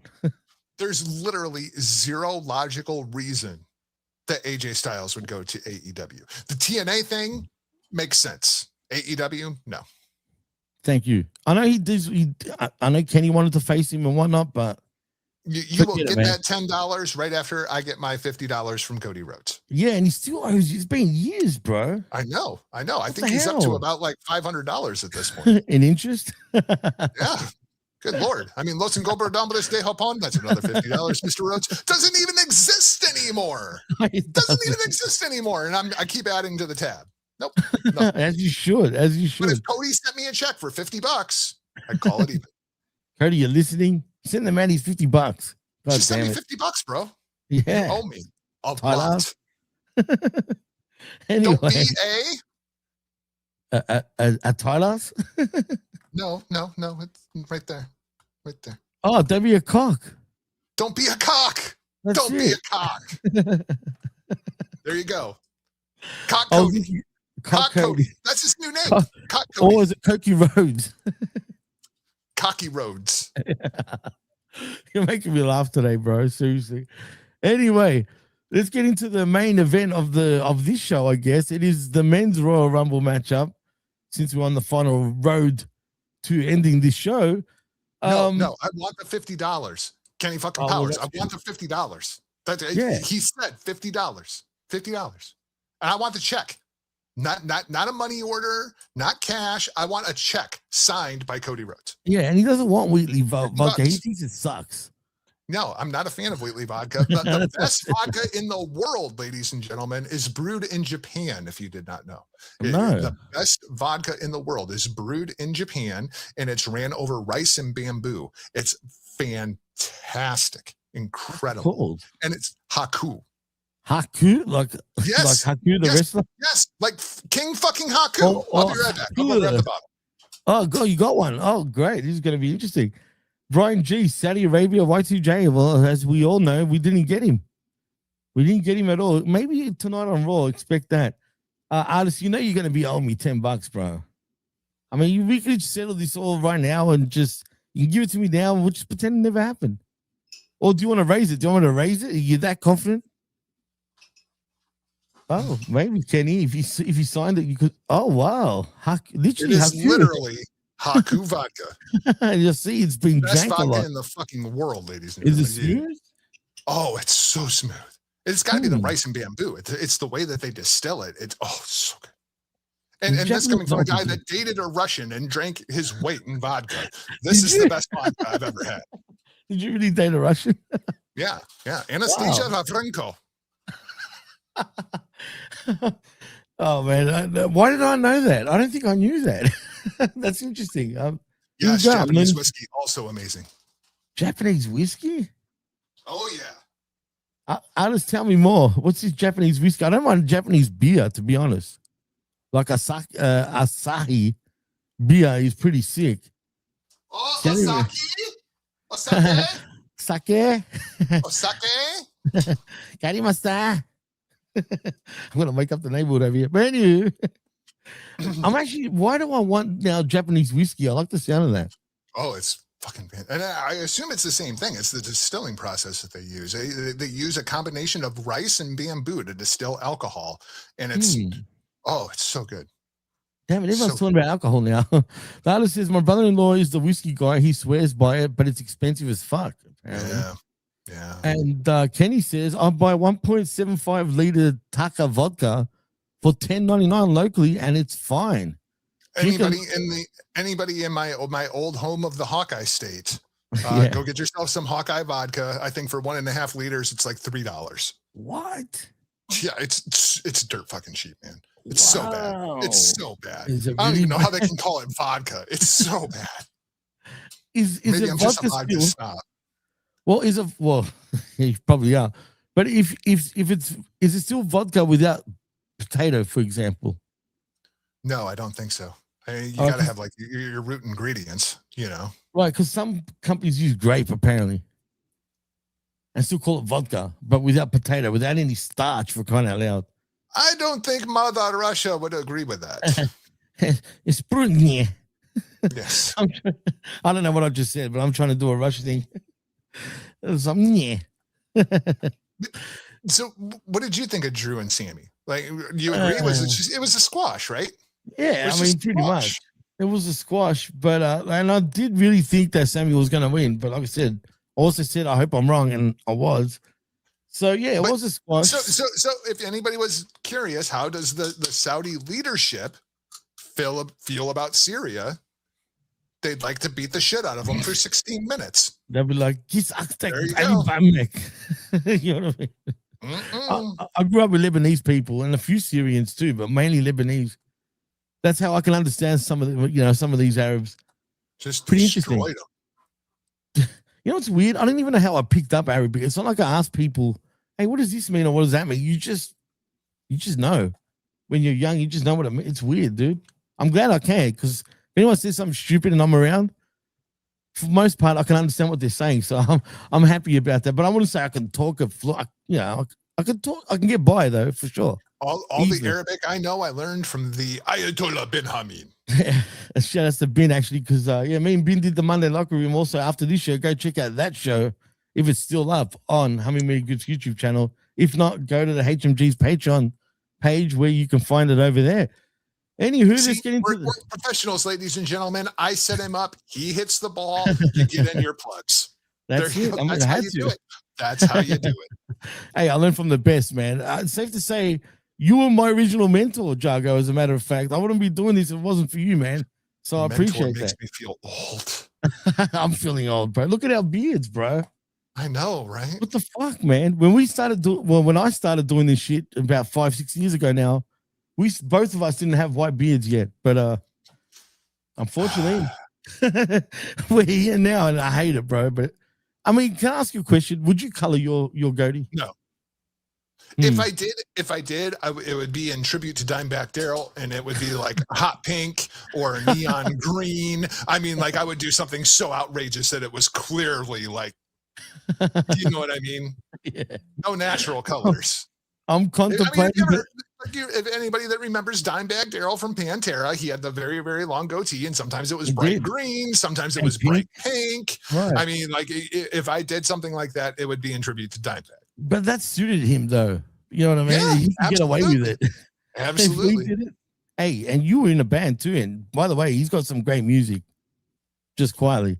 Oh, flattery will get you everywhere, especially as we approach Valentine's Day. Oh, hey. And guess what? AEW's in town on Valentine's Day. Do I go or do I not? If you get my drift. How much are tickets? Dude, do you want, well... I'm genuinely curious. What are they charging for tickets? Now, remember, AEW was the family-friendly, cheaper pricing ticket to go to watch wrestling, right? Mm-hmm. Well, not anymore. They're charging $200 for nosebleeds right now for even just a house show, let alone the TV taping that they're doing here too. I kid you not. $200 for $200. You and your entire harem could have went to this show. I saw they were like selling tickets in Saudi Arabia for like $20. $20. Me and Ben were talking about it. Thank you, Kenny, for saying that. That means the world to me, because that was the first time Ben and I actually just did the show. Usually it's always me, Ben, and someone else, but never just me and Ben. And so I appreciate that. But yeah, $20, dude. $20. Crazy. Why do they get $20 and permission from your husband? You can go to the Oil Rumble in Riyadh, Saudi Arabia. Anyway, but why they're all rich? Why do they get to pay $20, man? Paid show, baby. Paid show. Yeah, get stuffed. Seriously, screw them. Anyway, let's get into the main event of the evening, shall we, Jargo?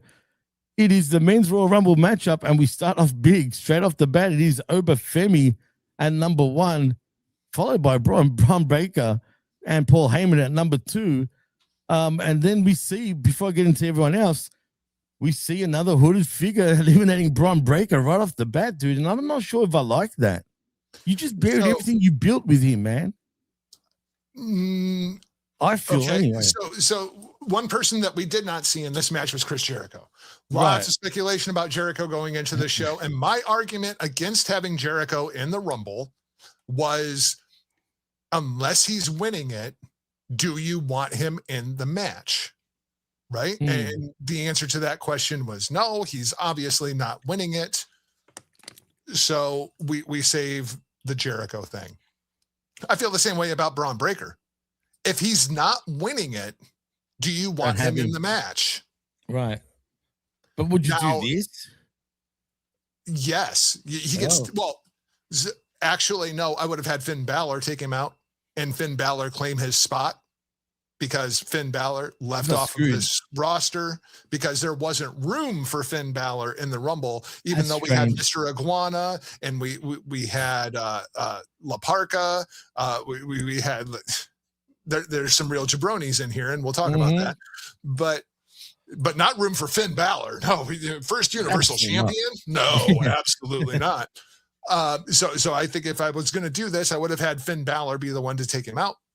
Yep. But with that said, it's Seth Rollins.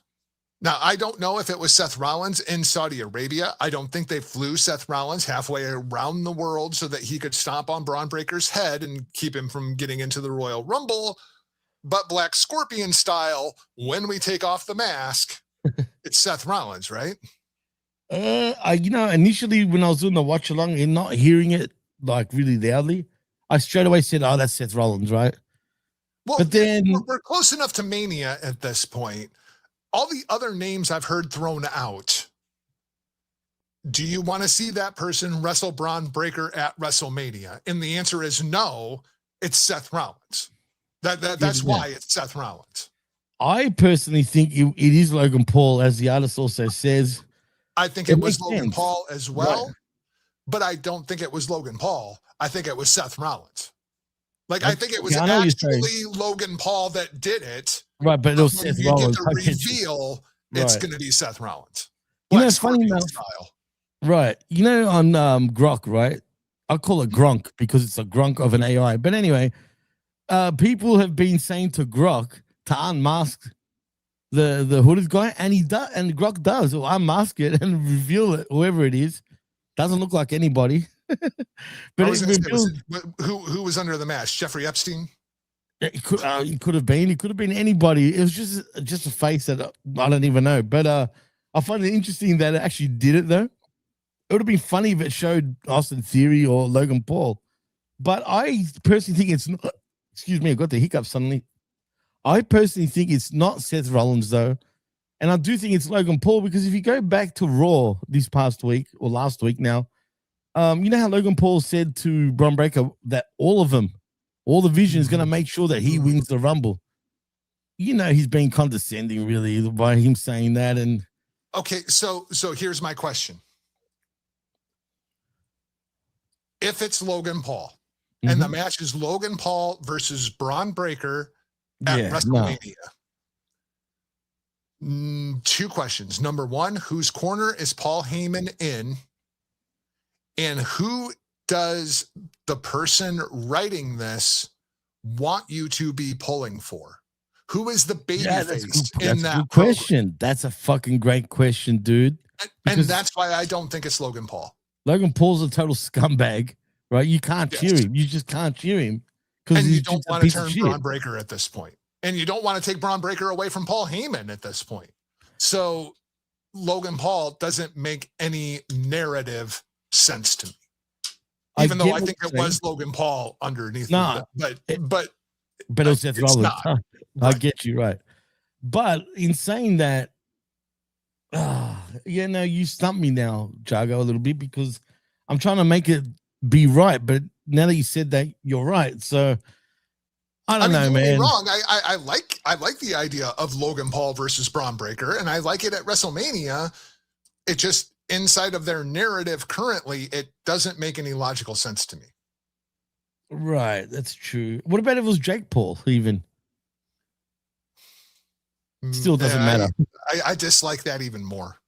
Yeah, and plus, can he even do a stomp? Say, is he athletic enough? I know he's a great athlete, don't get me wrong, but is he like Logan Paul in terms of in the ring? No. Yeah, I doubt it. Right. He's not as agile as Logan is. No way. I mean, it's nothing against Jake Paul physically. He's a better boxer. Yeah, he's definitely a better boxer, but he's more of a power guy versus Logan's more athletic. Athletic, right? Exactly. But you know what? There's another sort of twist to this, though, Jargo. I can see Bron Breakker eventually being sort of pissed that Heyman's back with Lesnar. Well, we'll talk about that a little bit more as we go through the Rumble. But so I assume Seth Rollins versus Bron Breakker. That's on my card for WrestleMania. But you would have to put Bron Breakker over, right, against Rollins, or you don't. Depends on the story they're telling. I have to see what they're doing before I can make that logical conclusion. As I said, Bron Breakker does get eliminated, and then at number 3, we do see Solo Sikoa. Then at number 4, I was going to say you can go through these. I mean, Solo Sikoa, irrelevant. Rey Mysterio, irrelevant. Rusev, irrelevant. Matt Cardona, irrelevant. Damian Priest, irrelevant. Javon Evans, thanks for coming. They didn't even give him the Kofi spot, which I expected. Like I expected Javon Evans to be the passing of the torch happened. He is the new Kofi Kingston, where I'm going to do something just ridiculously athletic to not get eliminated from the Royal Rumble. Nope, they didn't give him that spot. But and Mr. Iguana, wait. I just want to say one thing about Iguana though. Well, I mean, but that's what I'm saying. We're a third of the way through the Rumble, and it's relevant. There's nothing relevant here. But except the relevant for Obafemi tossing motherfuckers left and right, which was great, and also, but he was gassing out at one point. They needed to fill it up a little bit so he can catch a breath. But before I get to that, the thing that pumped me about Mr. Iguana, and believe me, I'm not really a fan of his, but I will say this, dude, it's like he got sprayed with Raid and then he died. He was like, you know what I mean? He was like a dead bug, bro. That popped me. I love that. One thing that we did definitely learn through the course of this Rumble is that there's clearly no AAA penetration in Saudi Arabia. No AAA. They had no idea who Mr. Iguana was. No clue. And the same thing with La Parka. When he came out, they were like, who the fuck is this guy? Coming out to Michael Jackson wannabe music. I mean, but again, like, know your audience. Know who you're catering to. Idiots. And I mean, like, even like Oba was super over, but even like some of the other NXT talent, like Javon Evans didn't get nearly as big of a pop as I would expect. Yeah. But then I remember, it's in Saudi Arabia. Do they get NXT? I have no idea. I have no idea. Powerhouse Hobbs is another one. Clearly, AEW does not exist in the Kingdom of Saudi Arabia. And it did actually, because he came out as Powerhouse Hobbs and then it shattered apart and revealed. Yeah, but if you've legitimately never seen Powerhouse Hobbs before, which they haven't. Saudi Arabian audience clearly haven't. No reaction. They didn't care. No reaction. And the same thing with Mr. Iguana here. I actually felt bad for Mr. Hobbs or Mr. Keys and whatnot, but I mean, I would have waited for Raw to debut him. But anyway, I get it. I get why they did it. My thing at this point is I hate to say this, but I think you're going to have a mixed tag team match at WrestleMania on the pre-show, or actually at main event before SmackDown. So on the pre-show to the pre-show of the pre-show, you're going to end up with Finn Balor and Demonito versus Mr. Iguana and his little fucking puppet, and it'll be a mixed tag team match. Just get the raid out, man. That's all. Kill those damn reptilians. How does Mr. Iguana get into this match and Finn Balor does it? Like, it's just that. I know I'm a Finn Balor mark. I know that. I proudly accept that. Right. There's nothing wrong with that. What? Oh, Finn Balor better be just like full on raging pissed at Adam Pearce tonight. Do you think there could be even a bit of a shoot to this, like a work shoot? Like he legitimately probably is pissed that he wasn't in the Rumble, didn't get that payday. Sure. I mean, he lost a Saudi payday, not just a payday. It's the Saudi payday. It's true, man. It's bigger than a Mania payday these days, I guess. Yeah. Literally. Yeah, the Oil Rumble pays big money. Oh, I love it. Again, I got to remember that one. Oil Rumble indeed, man. But anyway, We see Trick Williams though next coming into the ring, and he's over like Rover, dude. Right now, even though he's a heel, he's just a cool heel, man. You just look at him; he's got it to me. I hate that Trick Williams is a heel. I hated it in NXT. I hated it in TNA. I hate it since his call up. Like, why are they so insistent on Trick Williams being a heel? I don't understand, because the dude's got charisma for days. He's one of the best talkers in the company. Absolutely. The in-ring work is serviceable. He's not great, but no, he's not bad. He's good enough. Any way, shape, or form. He's good enough. Right. He's good enough. So I don't understand why they're so insistent on Trick Williams being a heel. And well, yeah, I guess it is what it is. They probably need more baby faces too, when you think about it, right? Yeah. It's true, right? Absolutely. That's weird. Now that you know that, now that we think about it, I know it's weird. I don't know why he's a heel, but he's still getting cheered like he's a face. But anyway, we'll see where they go with that. Counterproductive for whoever the baby face is he's working with. Right, exactly. You're right, because he's too cool, man. He's too cool of a heel not to cheer. That's the problem. It's the Jacob Fatu thing. Same thing, and he's a heel. Make no mistake about it. He's not a baby face right now. I'm not sold on that. Oh, I think he's still a heel, man, but we'll see. I'm not sold on that. He's in between, definitely a tweener at the very least, but we'll see where they go with him. He does deserve to be a baby face, though, because everyone just wants to cheer him too. But anyway, we do get Cody Rhodes next, coming in at number 11. We get El Grande Americano, but not the American version, but the German version at number 12. And it's surprise, Jargo, we get the OG El Grande Americano, the real deal Americano, who came out looking jacked like he was Lex Luger back in the 90s, dude. Is okay. In the immortal words of Trick Williams, let's talk about it. Let's talk about it. Is that a Mania match? Yeah, but Americano versus Americano? I would say yes, but mask versus mask? I mean, yeah, but my issue with it is the way they've been booking Kaiser version of Americano, who's pretty much an afterthought. Really, he's on. He's not on main shows. Everything about this, I hate everything about this, and it's the booking. It's not the characters; it's the booking. Because Kaiser, he's been hilarious. He's been fantastic.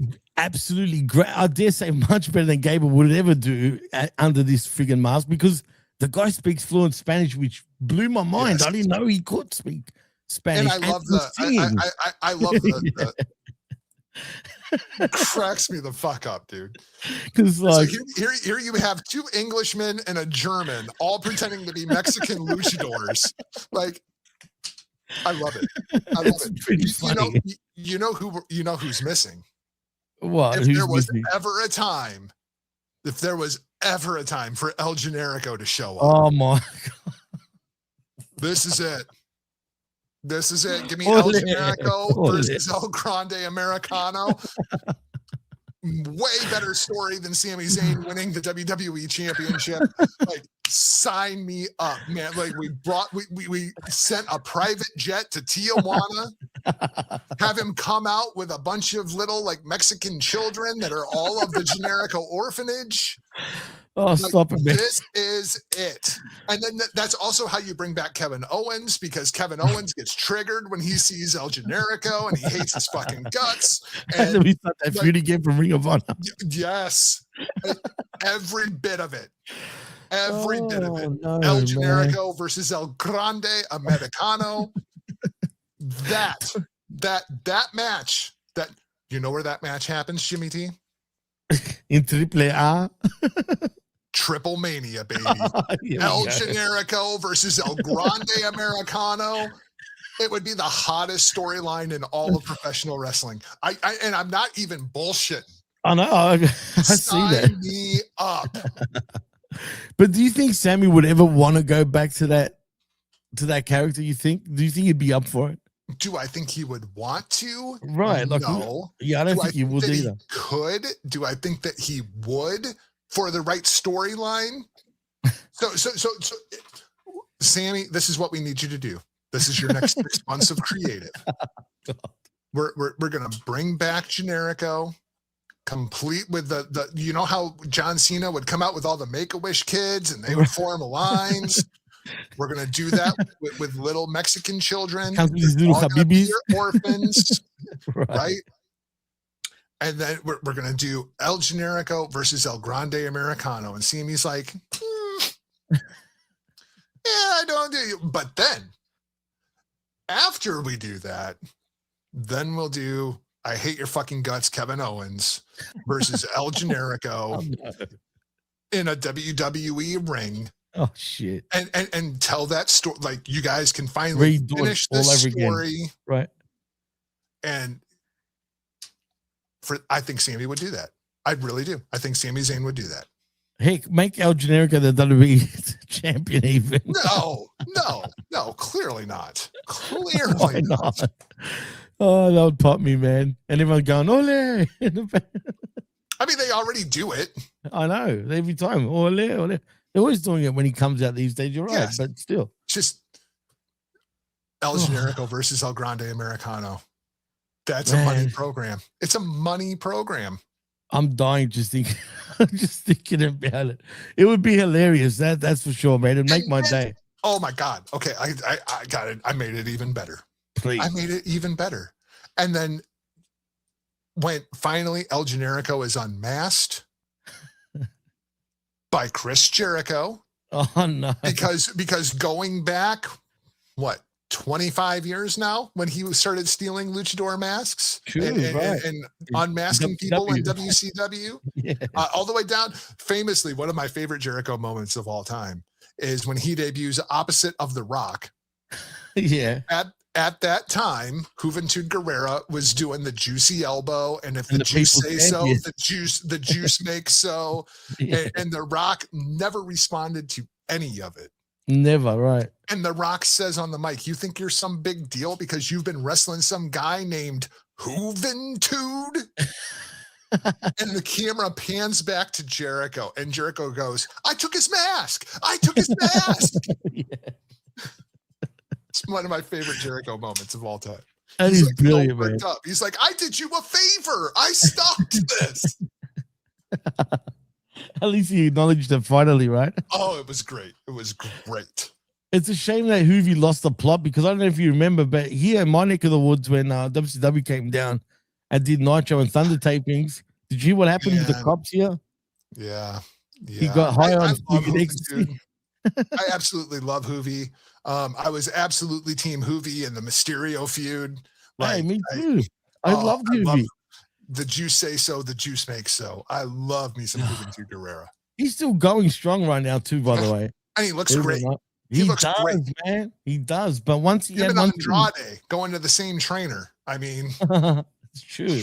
Andrade looks like $1 million. I got to give him that, man.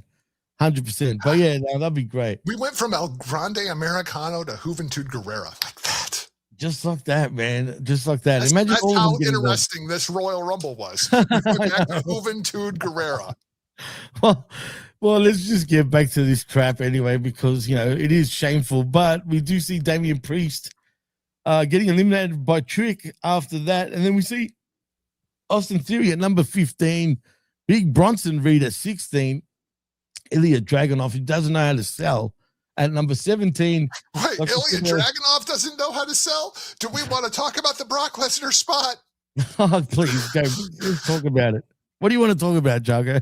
Ilya Dragunov chops the shit out of Brock Lesnar after they have been pushing Ilya Dragunov like just this ass beater over on SmackDown for months. Right. And Brock Lesnar's not having none of that shit. None of it. Would you if you're Brock Lesnar? Hell no, by this little Russian dude. Come on. But man, I'm like that. People want to talk about how John Cena buried talent. Right. Like, man, Brock Lesnar did some damage to Ilya Dragunov at the Royal Rumble. Well, dude, how do you sell to him like right now if you're Brock Lesnar? Honestly, you can't, man. Then you don't do it. That's the point. You don't do that. Well, who would have told him to freaking do that in the first place? That's what I want to know. The producers are. Right. I mean, probably Michael fucking Hayes, because I imagine Michael Hayes was the producer for the Royal Rumble. And I also imagine that Michael Hayes is not a fan of Ilya Dragunov. Nah, can you imagine really what he's saying? Whoever That the Sam agent Rustin. was for this match has it out for Ilya Dragunov. After seeing that spot, that much is clear. Well, no, to be Whether fair, it was also, Abyss, whether it was Michael Hayes, nah, whether it was Jason Jordan, like whoever it was, they have it out for Ilya Dragunov. or Kenny Dykstra, could it be him? Spirit Squad all over again? I mean, come on. Nah, look, man, it wouldn't have been Abyss because he's too like soft. Well, I'm just saying, whoever it was, and I assume it was Michael Hayes. Maybe, or Pritchard. I can see Pritchard also being like that. 100%. Is Pritchard really doing like individual matches at this point, or is he? Well, he's the right hand man of Triple H, literally.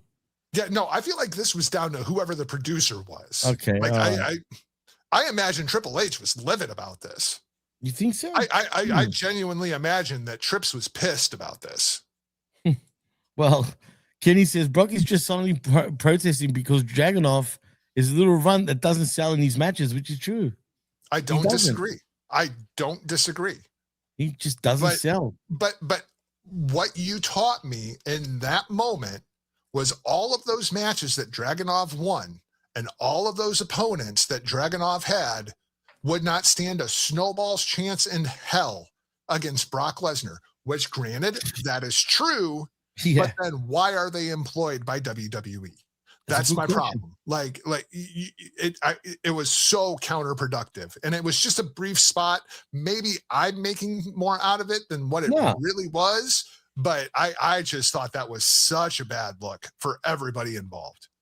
And also that when Brock's just started absolutely suplexing everybody, because a lot of them were landing on their heads, if you noticed. Yeah. Which was bad. We'll talk more about Brock here in a minute. But yeah, the Dragunov thing, that bothered me. That bothered me too, 100%. But speaking of dragons, we get Dragon Lee next in the Rumble at number 19, and of course followed by Logan Paul at 20. And then we see Royce Keys, unfortunately, get eliminated. But at 21, we get LA Knight. And then at 22, of course, is Brock Lesnar with Paul Heyman.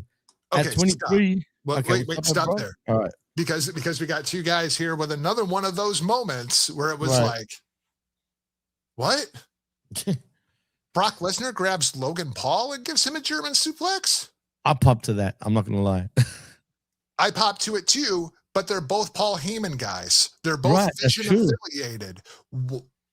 Like, was that one of those seeds that was planted that, maybe people catch, maybe people don't? But is that one of those moments that is going to eventually become something? I think so. And Mitchell Cole didn't even call it out. He didn't even call it out. Like, how did Paul Heyman feel about Brock Lesnar giving Logan Paul a suplex? And if Logan Paul does not address that with Paul Heyman tonight on Monday Night Raw, then they better address it. This is why they have to hire Ben Hameen to be the EVP at WTF, because these are things that need to be answered that actually make the product better rather than just treating your fans like idiots and thinking none of this matters. I hate the fact that I didn't actually bring that up with Ben, but I didn't have really enough time because we did 2 hours. Obviously, we were only touching on certain things of the Rumble. But, it would have been good to see what he thought. But if we didn't go 2 hours, I would have definitely asked that. But, yeah, I don't think Heyman really reacted properly, if I remember correctly. He was kind of smiling. That he didn't even mention it. It was just like one of those things that happened, and nobody mentioned it. Logan Paul has to mention it tonight on Monday Night Raw. Or if he doesn't, then that chips away at Logan Paul's credibility inside of the Vision, right? Like, I mean, these are things that it's the details that make professional wrestling work, and WWE is very lax on those details at this point. Going back to the very beginning of the show, like, yeah, everything they did on the show was fine, and the results were all fine, but it was really just, there was no heart in it, right? There's no passion in it, and it's those details that add that in. 100% agree, man. Couldn't have said it any better, but it is what it is. Next, we see The Miz at 23. And then at 24, with boo-boo face and all, even though he's wearing a mask, it is Rey Fenix. He just Shout out to Rey Fenix for the Stevie spot, right? Like, Yeah. you ever heard Stevie Richards talk about the Royal Rumble and his philosophy on the Royal Rumble? If I'm not winning it, then toss me out in 20 seconds. Let me get my payday and I'll go the fuck home. Like, Yeah. that's exactly what Ray Phoenix did in this match. He flew halfway around the world to get tossed in like 20 seconds. And I'm sure he made 20 G's just for 20 seconds in the Rumble, probably at the very least. But unfortunately, missed opportunity. I was really looking forward to seeing the Lucha Bros in the ring together. We didn't see that. True. And Phoenix was gone before Penta made it to the ring. Isn't it strange the way they're treating Phoenix, but the way they're treating Penta? I know Penta's not getting every freaking win, but he's still booked pretty strong, man, and he's very over, and the people love him. Well, it's what I always said. Ray Phoenix is the better talent. Penta is the much more charismatic and connects with people. And Phoenix can talk actually proper English compared to Penta, which is crazy. They're not even utilizing that with him. Penta should never speak in English. I know. Never. Right. Never. Well, number one, I've always liked Penta more as a heel than as a babyface. When he's Penta as a dark, babyface, he's just super corny. Right. No, you're right. Because it's just typical babyface, like red meat babyface. He should be a Mexican assassin who never speaks anything other than Spanish. Do you remember his move made in Japan? Give him a mouthpiece like Zelina Vega was for Andrade back in NXT or something. But I Penta as a babyface, it's always so corny to me. Yeah, no, I agree. But the kids love him, and I think he understands that and how to react. Right. Hey, for sure. He's cool. Look at him. Does he still use the move made in Japan? Do you remember that? Oh, yeah. Does he still use it, really? Yeah. Yeah. They call it the Penta driver. Oh, well, yeah, that's true. The Penta. But why not call it still made in Japan? Well, okay. It's made in Japan, technically. By that definition, when did Tetsuya Naito go under a mask and start pretending like he's Dragon Lee? Because all of Dragon Lee's offense is just Tetsuya Naito's. Like, you're thinking about Annapolis de Mexico, bro. But, dude, I have not seen a thievery of an entire move set like this since CM Punk stole Kenta's moveset. To go to sleep? Like, no, not just to go to sleep. Literally the entire moveset. And Dragon Lee has done that with Tetsuya Naito. He does the combinación in the corner. He does a Destino. He wrestles like he is Tetsuya Naito. Everyone's doing Okada rolls too now. Have you noticed that? And they're acknowledging that too, which is odd, which is crazy. But you know what? I mean, they do have history. I mean, maybe Naito did copy maybe Dragon Lee and his brothers, possibly. No, I think it's really Tetsuya Naito under a mask and under G1 medication because look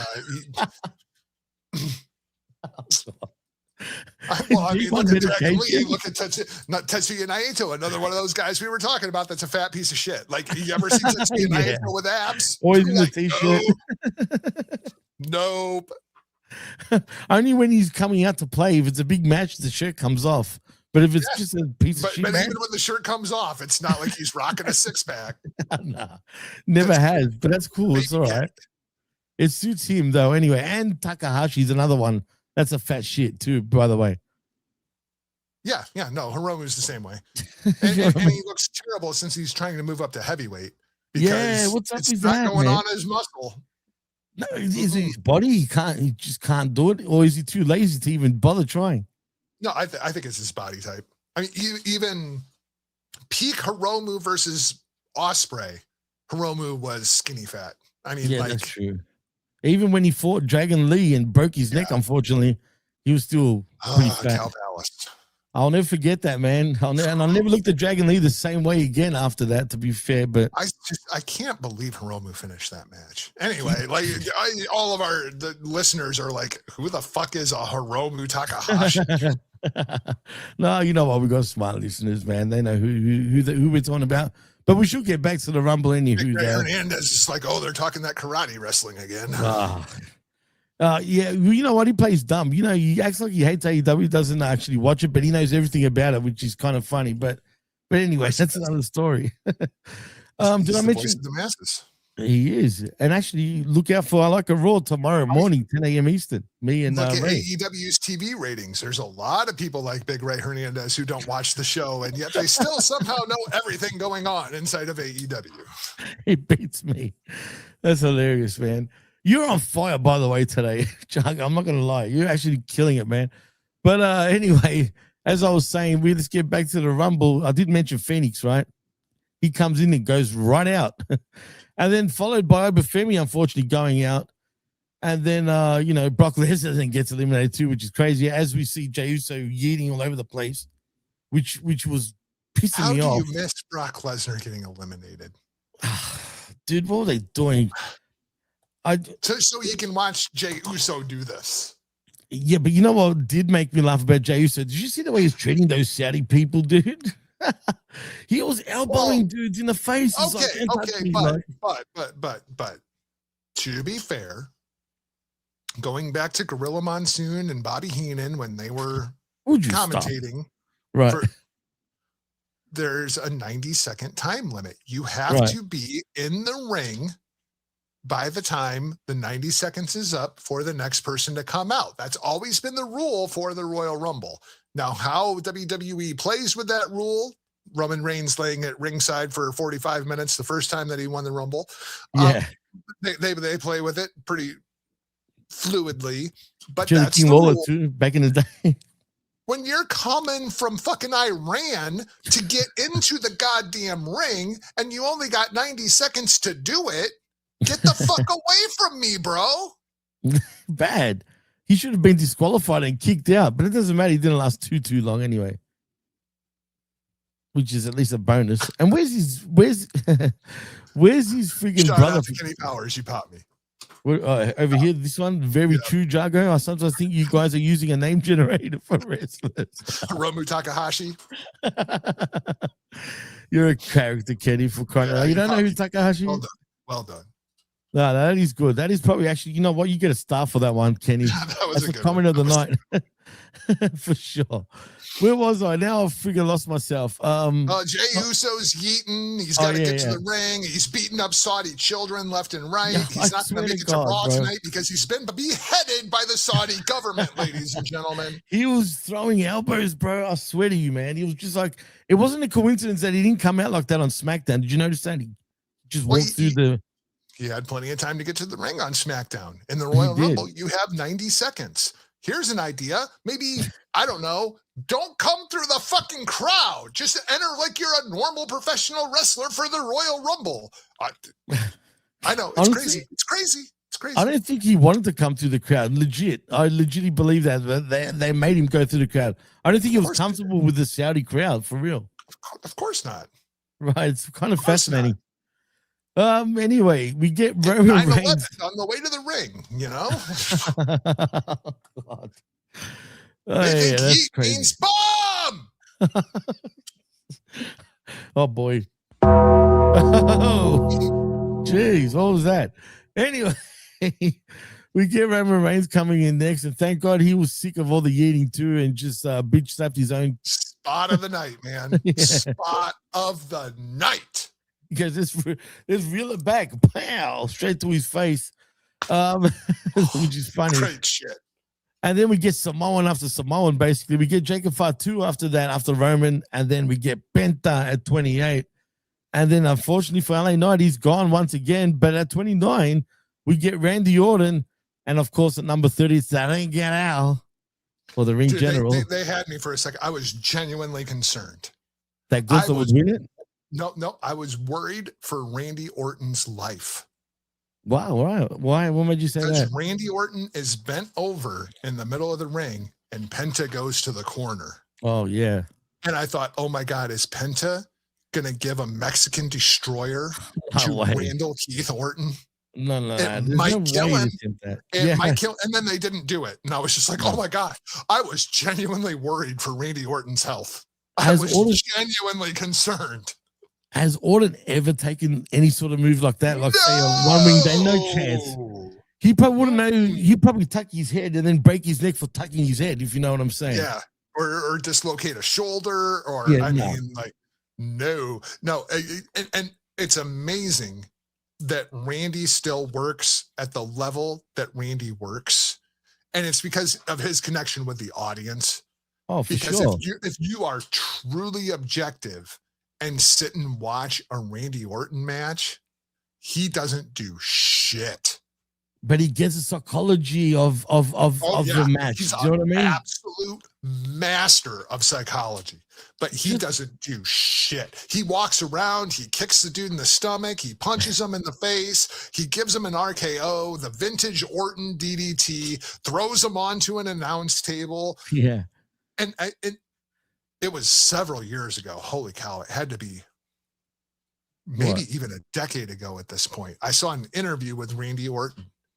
And he was talking about how bad his shoulders are. And which they still are. And he literally said, I do not pick people up and put them over my head. You know what? I don't think I've seen him do that. Like here. Dude, he because doesn't his even do body shoulders are slam. so bad. But it's like a snap power slam. He doesn't actually pick anybody up over his shoulders, and hasn't in like over a decade. You know what? I never thought about that, but you're right. It's incredible. Has he actually slammed anyone? Like even, I don't think he does that at all. Like now that I think about it. You'll get a snap power slam if somebody is coming at him with all the momentum and he can just almost like Cody style. Yeah. Right? With that snap power slam. That's it. Wow. That's like the most high impact thing that Randy Orton does. And the fact that he is still working at the level that he is working without working at all is just masterclass psychology stuff from Randy Orton. Pay attention. He doesn't do shit. He does not do a goddamn thing inside that ring. And you could put the 15th World Championship on him tomorrow. People would buy it. They may not be happy about it, but they'll be happy. 100% buy it. They would go along for that ride because he can talk your ass into an arena. He can put your butt in that seat. You can watch him not perform like the 3-star general that is Randy Orton, all the way down to the mid-match headlock so everybody can catch their breath. Right. Like, dude is a master, an absolute master, and people don't give him nearly enough credit for it. You know, if he took the business serious, like when he was young, back, like I'm talking about over 20 years ago now. John Cena. He'd be the best of all time, I dare say, man. No shit. And I truly mean that. And even with his attitude problems and whatnot, he's a 14-time world champion. Yeah, and he was still great. But he's still one of the greatest of all time. Right now, he's matured. He's just on a different level, bro. He works so smart. That's what it is. He's so smart about it. He understands the business so well, and he doesn't get nearly enough credit for it. No, he doesn't. But you know what? Psychology is not easy. I don't think a lot of wrestlers do understand the psychology of the ring, of how to tell a story in the ring. You know, everyone has to go 100 miles an hour, like unfortunately. Whereas this guy is just slow, methodical. He's very much like a cerebral assassin in the ring, if you want to say that, right? Well, you know, it helps when you ride in a car for years with Triple H and Ric Flair. Absolutely. And you just sit there and absorb that knowledge. And Randy's he's an absolute master. And so for that matter, so is number 30. And I saw in the chat, there's a lot of people that do not like Gunther. They don't like his style. They don't like his pacing. Like, guess what? He's old school. Spoiler alert, ladies and gentlemen. You're not supposed to like Gunther. Exactly. That's why you hate him, because you're supposed to hate him. And that's why it works. Exactly. Because and he's another one. Even us people that sit here and we podcast about these shows, we analyze these shows, we break everything down. You guys listen to them, you absorb all of this content, and we can still get worked by somebody like Gunther. Facts. And 100%. This is how Tyler Breeze became my favorite wrestler. If you go back and you listen to all those old shows, I remember, you're right. Tyler Breeze worked my ass. I hated Tyler Breeze so much. And then one day it clicked and I was like, holy shit, I'm supposed to hate Tyler Breeze. I'm supposed to hate him. Jay White was the same way in New Japan Pro Wrestling. Like, he's such a dirtball, slimy piece of, just get in the fucking ring and wrestle. And oh my God, this is exactly the reaction that he wants me to have. He is a master at this. He's And one Okada, that people don't get. is another Okada's a one. master too, Like, absolutely. Just when you see somebody like that who gets the business, it's so refreshing, and I cannot wait. And this was the tease: number 29, Randy Orton; number 30, Gunther. How many times did they interact over the course of this match? They didn't. They didn't. Because Yeah, even though they're both in the ring, we have to keep them apart. Done for a reason. Money match. Right. That's the money match. And they did the same thing with Obafemi and Brock Lesnar, which is why I think that's the WrestleMania match this year. Like, they had the stare down. And then laughing and all that shit. And then laughing and, oh, you're a big motherfucker. I can't wait to fight this guy.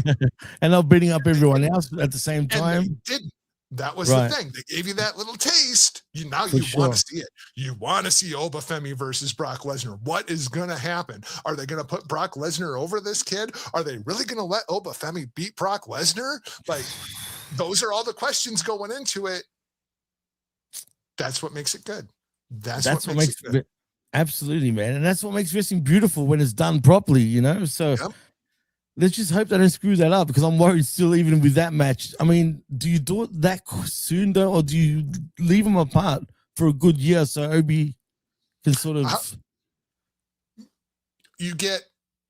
I have Obafemi just go on a rampage, and I do it starting tonight. And do you make him heel? No, I make him Obafemi. Nice. I like that. Well played. and I feel the same way about Brock Lesnar. Brock Lesnar can work as a babyface. He can work as a heel. It's still the same Brock Lesnar. Same Brock Lesnar, right? Absolutely. And I feel like that's the way Obafemi should be too. We'll see what happens. I'm actually looking forward to Raw. I'm not going to lie, just because I'm intrigued. But knowing them, they're going to let me down anyway. So it is what it is. But after the ring, all these cool things that we talked about, they're not going to do any of that. I know, and that's what's frustrating, man. But because we're getting $1.5 billion a year from Netflix, so who gives a fuck about your opinion? And that's another problem. Do you not see? Do you wait to you? I think they should have a quota. Like, you pass this amount of things, you get more money and more money. They shouldn't just give them everything, man. They should have to work for it at least. Yeah, there's no singing for your supper. I mean, that's the old phrase. They're not singing for their supper. They're just delivered a 5-course, 5-star Michelin meal. I mean, it's Michelin. Yeah, right off the bat.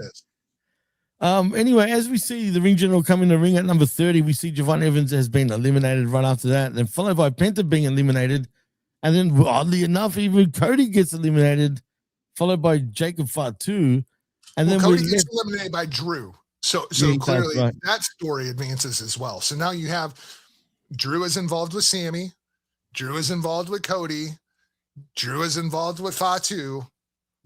There's your WrestleMania match. It's going to be a 4-way. And Roman eliminated Fatu, though. Funny enough, his own blood. But that's largely irrelevant. I feel like it's a fatal 4-way at WrestleMania. I feel like it's those 4 at WrestleMania: Cody, Sammy, Fatu versus Drew McIntyre for the WWE Championship. And that's been the word too. Not bird is the word, but the 4-way is the word, clearly. Well, that's the story they're telling. I mean, just look at what they're telling you, You're right, absolutely. And then after all that, the final 4 was Orton, Logan, and Gunther. And then Roman just eliminates everybody. But what really pissed me off, though, and Gunther's a master in the ring, but what the fuck was he doing? Putting a sleeper hold in a Royal Rumble. Let's be honest, dude. You don't do that. I think you do if you're Gunther. Why? You're think of how many matches. Do you want to try to eliminate a conscious Roman Reigns, or do you want to choke him out and then dump him over the top rope if you're a Gunther? But what's the name of the game? Is it not to throw him over the top rope? You don't submit him. Yeah, choke him unconscious and then throw him over the top rope. I mean, if you're Gunther, like that works if you're Gunther. It doesn't work if you're Dragon Lee, right? Well, no. But it's Of course Gunther. not. Like Gunther could pick up a dead weight Roman Reigns and dump him over the top rope. That's believable to me. And it's way easier to dump an unconscious Roman Reigns than a conscious Roman Reigns. Makes total sense to me. See, to me, it takes me out of it a little bit. In my opinion, that kind of annoyed me. For me, Yeah, it made total sense to me. Total sense to me. You got to weaken Superman before you can fight him. Yeah, that's true, I guess, but I don't know. It just took me out of the psychology of that type of match. For me, it truly did, but It doesn't work with anybody but Gunther because Gunther has used that sleeper so effectively. It also works if you're Samoa Joe. Yes, yeah, I agree because Joe has choked out so many people over the course of the years that, yeah, that would make logical sense to me. Taz, it would make logical sense to me. You know, I mean, if you could choke out the big bad motherfucker and then dump him over the ring, yeah, absolutely. Because I would much rather do that than fight a conscious Roman Reigns. Yeah, makes total sense. I don't know. I'm going to disagree with that still for now, but like, yeah, I know what you're saying though. You're totally no one's wrong in this. It's a matter of opinion anyway. But you're right. Nobody's wrong, but I'm right. I just want that on the record. Nobody's wrong, right, but I'm right. But after that, we see Roman teasing being choked out, but nevertheless, Super Roman comes out firing because he ends up throwing out Gunther anyway to become your 2026. Well, to be fair to the ring general, he already had a bad leg because of the match with AJ Styles. He sold it all the way down the ramp. He sold it the whole time he was in the ring. And so it took a maimed ring general to be eliminated by Roman Reigns. They still protected Gunther even in a Royal Rumble type situation, which I think was important. They did, absolutely. Really, should he been in the Rumble? I don't know, but nevertheless, he was, and he was probably good that he was the last, the final two with Roman Reigns. That'll be an interesting feud in the future if we get a babyface Roman Reigns against Gunther. That'd be very interesting. I'm totally here for Gunther retiring the tribal chief. I can see that. I mean, he said himself, man, he's like, I'm 40 now. I don't have that much time left in the ring, and I don't want to wrestle with scrubs, he said. And I don't want to come back with shit freaking creative. You know what I mean? Sell it all at the post show. Like anybody watches the post show. Oh, Triple H is getting hate. I didn't watch it, but I saw someone talking about it. Why would you watch that? Just to see him get shat on, because Triple H has been getting shat on everywhere, dude. They were saying fuck you to Triple H. It's because no. It's not. No, you know what it is. It's monkey see, monkey do. That's what it is. No, we hate Donald Trump and Triple H likes Donald Trump, so fuck Triple H. Yeah, what with the Saudis though? Yeah, sure.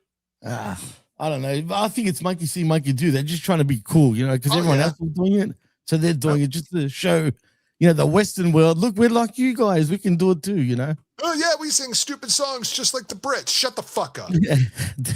Shut the fuck up. Sit down and shut the fuck up. Did I send you the song where it comes from? The Daddy Cool song? I did. Did you hear it? Tell me you heard it. I don't care. God damn it. You got to play it this one. Cody Rhodes, Cody Rhodes. Yes, I can see Cody is standing in the middle of the ring. How about you sit down and shut the fuck up so I can hear what he's got to say? Unrealistic Cliff Burton says, good shirt. Fuck your feelings. Yep. And Kenny says, long as he doesn't retire the tribal chief, he will, or the tribal thief, you mean? Yeah. Wow. He'll get a tsunami. The Aussie kaiju. He's also an Aussie Samoan. There's one other post in here. Todd Brantley.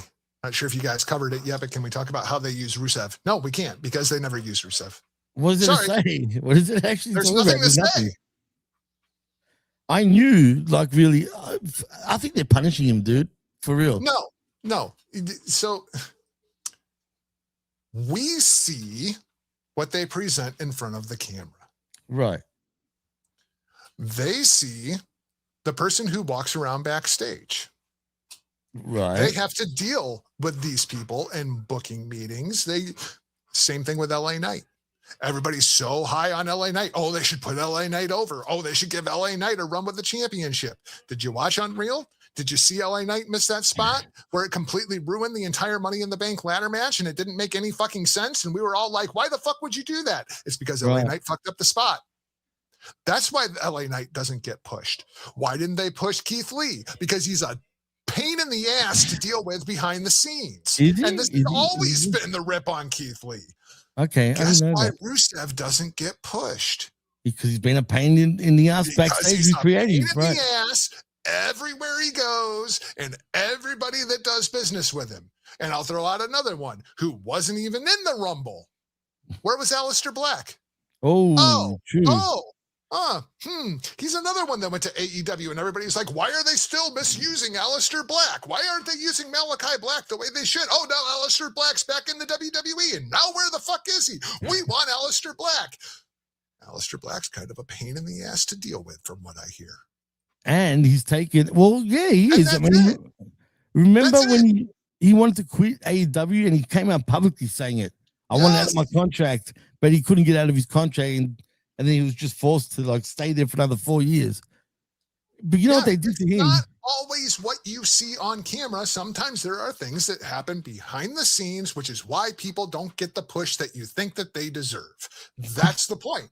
And that's Miro, that's Rusev, that's whatever you want to call him. He's kind of a pain in the ass. He's a Bulgarian pain in the ass, literally. There and what about even carrying Cross? I hate to say it because I'm sort of friendly with Cross. You know what I mean? We talk. Yeah, some people are just not easy to work with. Right. It's true, unfortunately. And there's other people that are super easy to work with. Like, I don't know, Damian Priest. Why did Damian Priest get a run with the World Heavyweight Championship? Because he shows up, they tell him what he's going to do. He nods his head and says, yes, sir. And then he goes out and he does it. Yeah, but he's let himself go now. Have you noticed that? He's on his, you need to go to the gym, dude. There's reasons for that. But is there? Yes. And I think you'll see a much better Damian Priest post WrestleMania because I think he's going to get some time off. He's been going really hard. He's been going really hard for a while, and he's beat the fuck up. I mean, he looks good too, to be honest. There's a lot of talk that he's going to go to a more, I don't want to necessarily say part-time schedule, but not a full-time schedule. And I think that'll be very good for Priest. Well, he's my age, man. He's turning 44 like this year, and I'm turning 44. There's a lot of bumps on that card, man. Go back to the Ring of Honor and some of those Punishment Martinez matches and whatnot. I mean, dude's been beat up for a while.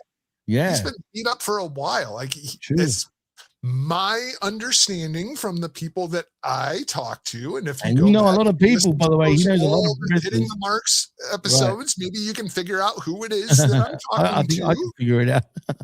Yeah. He's beat the fuck up.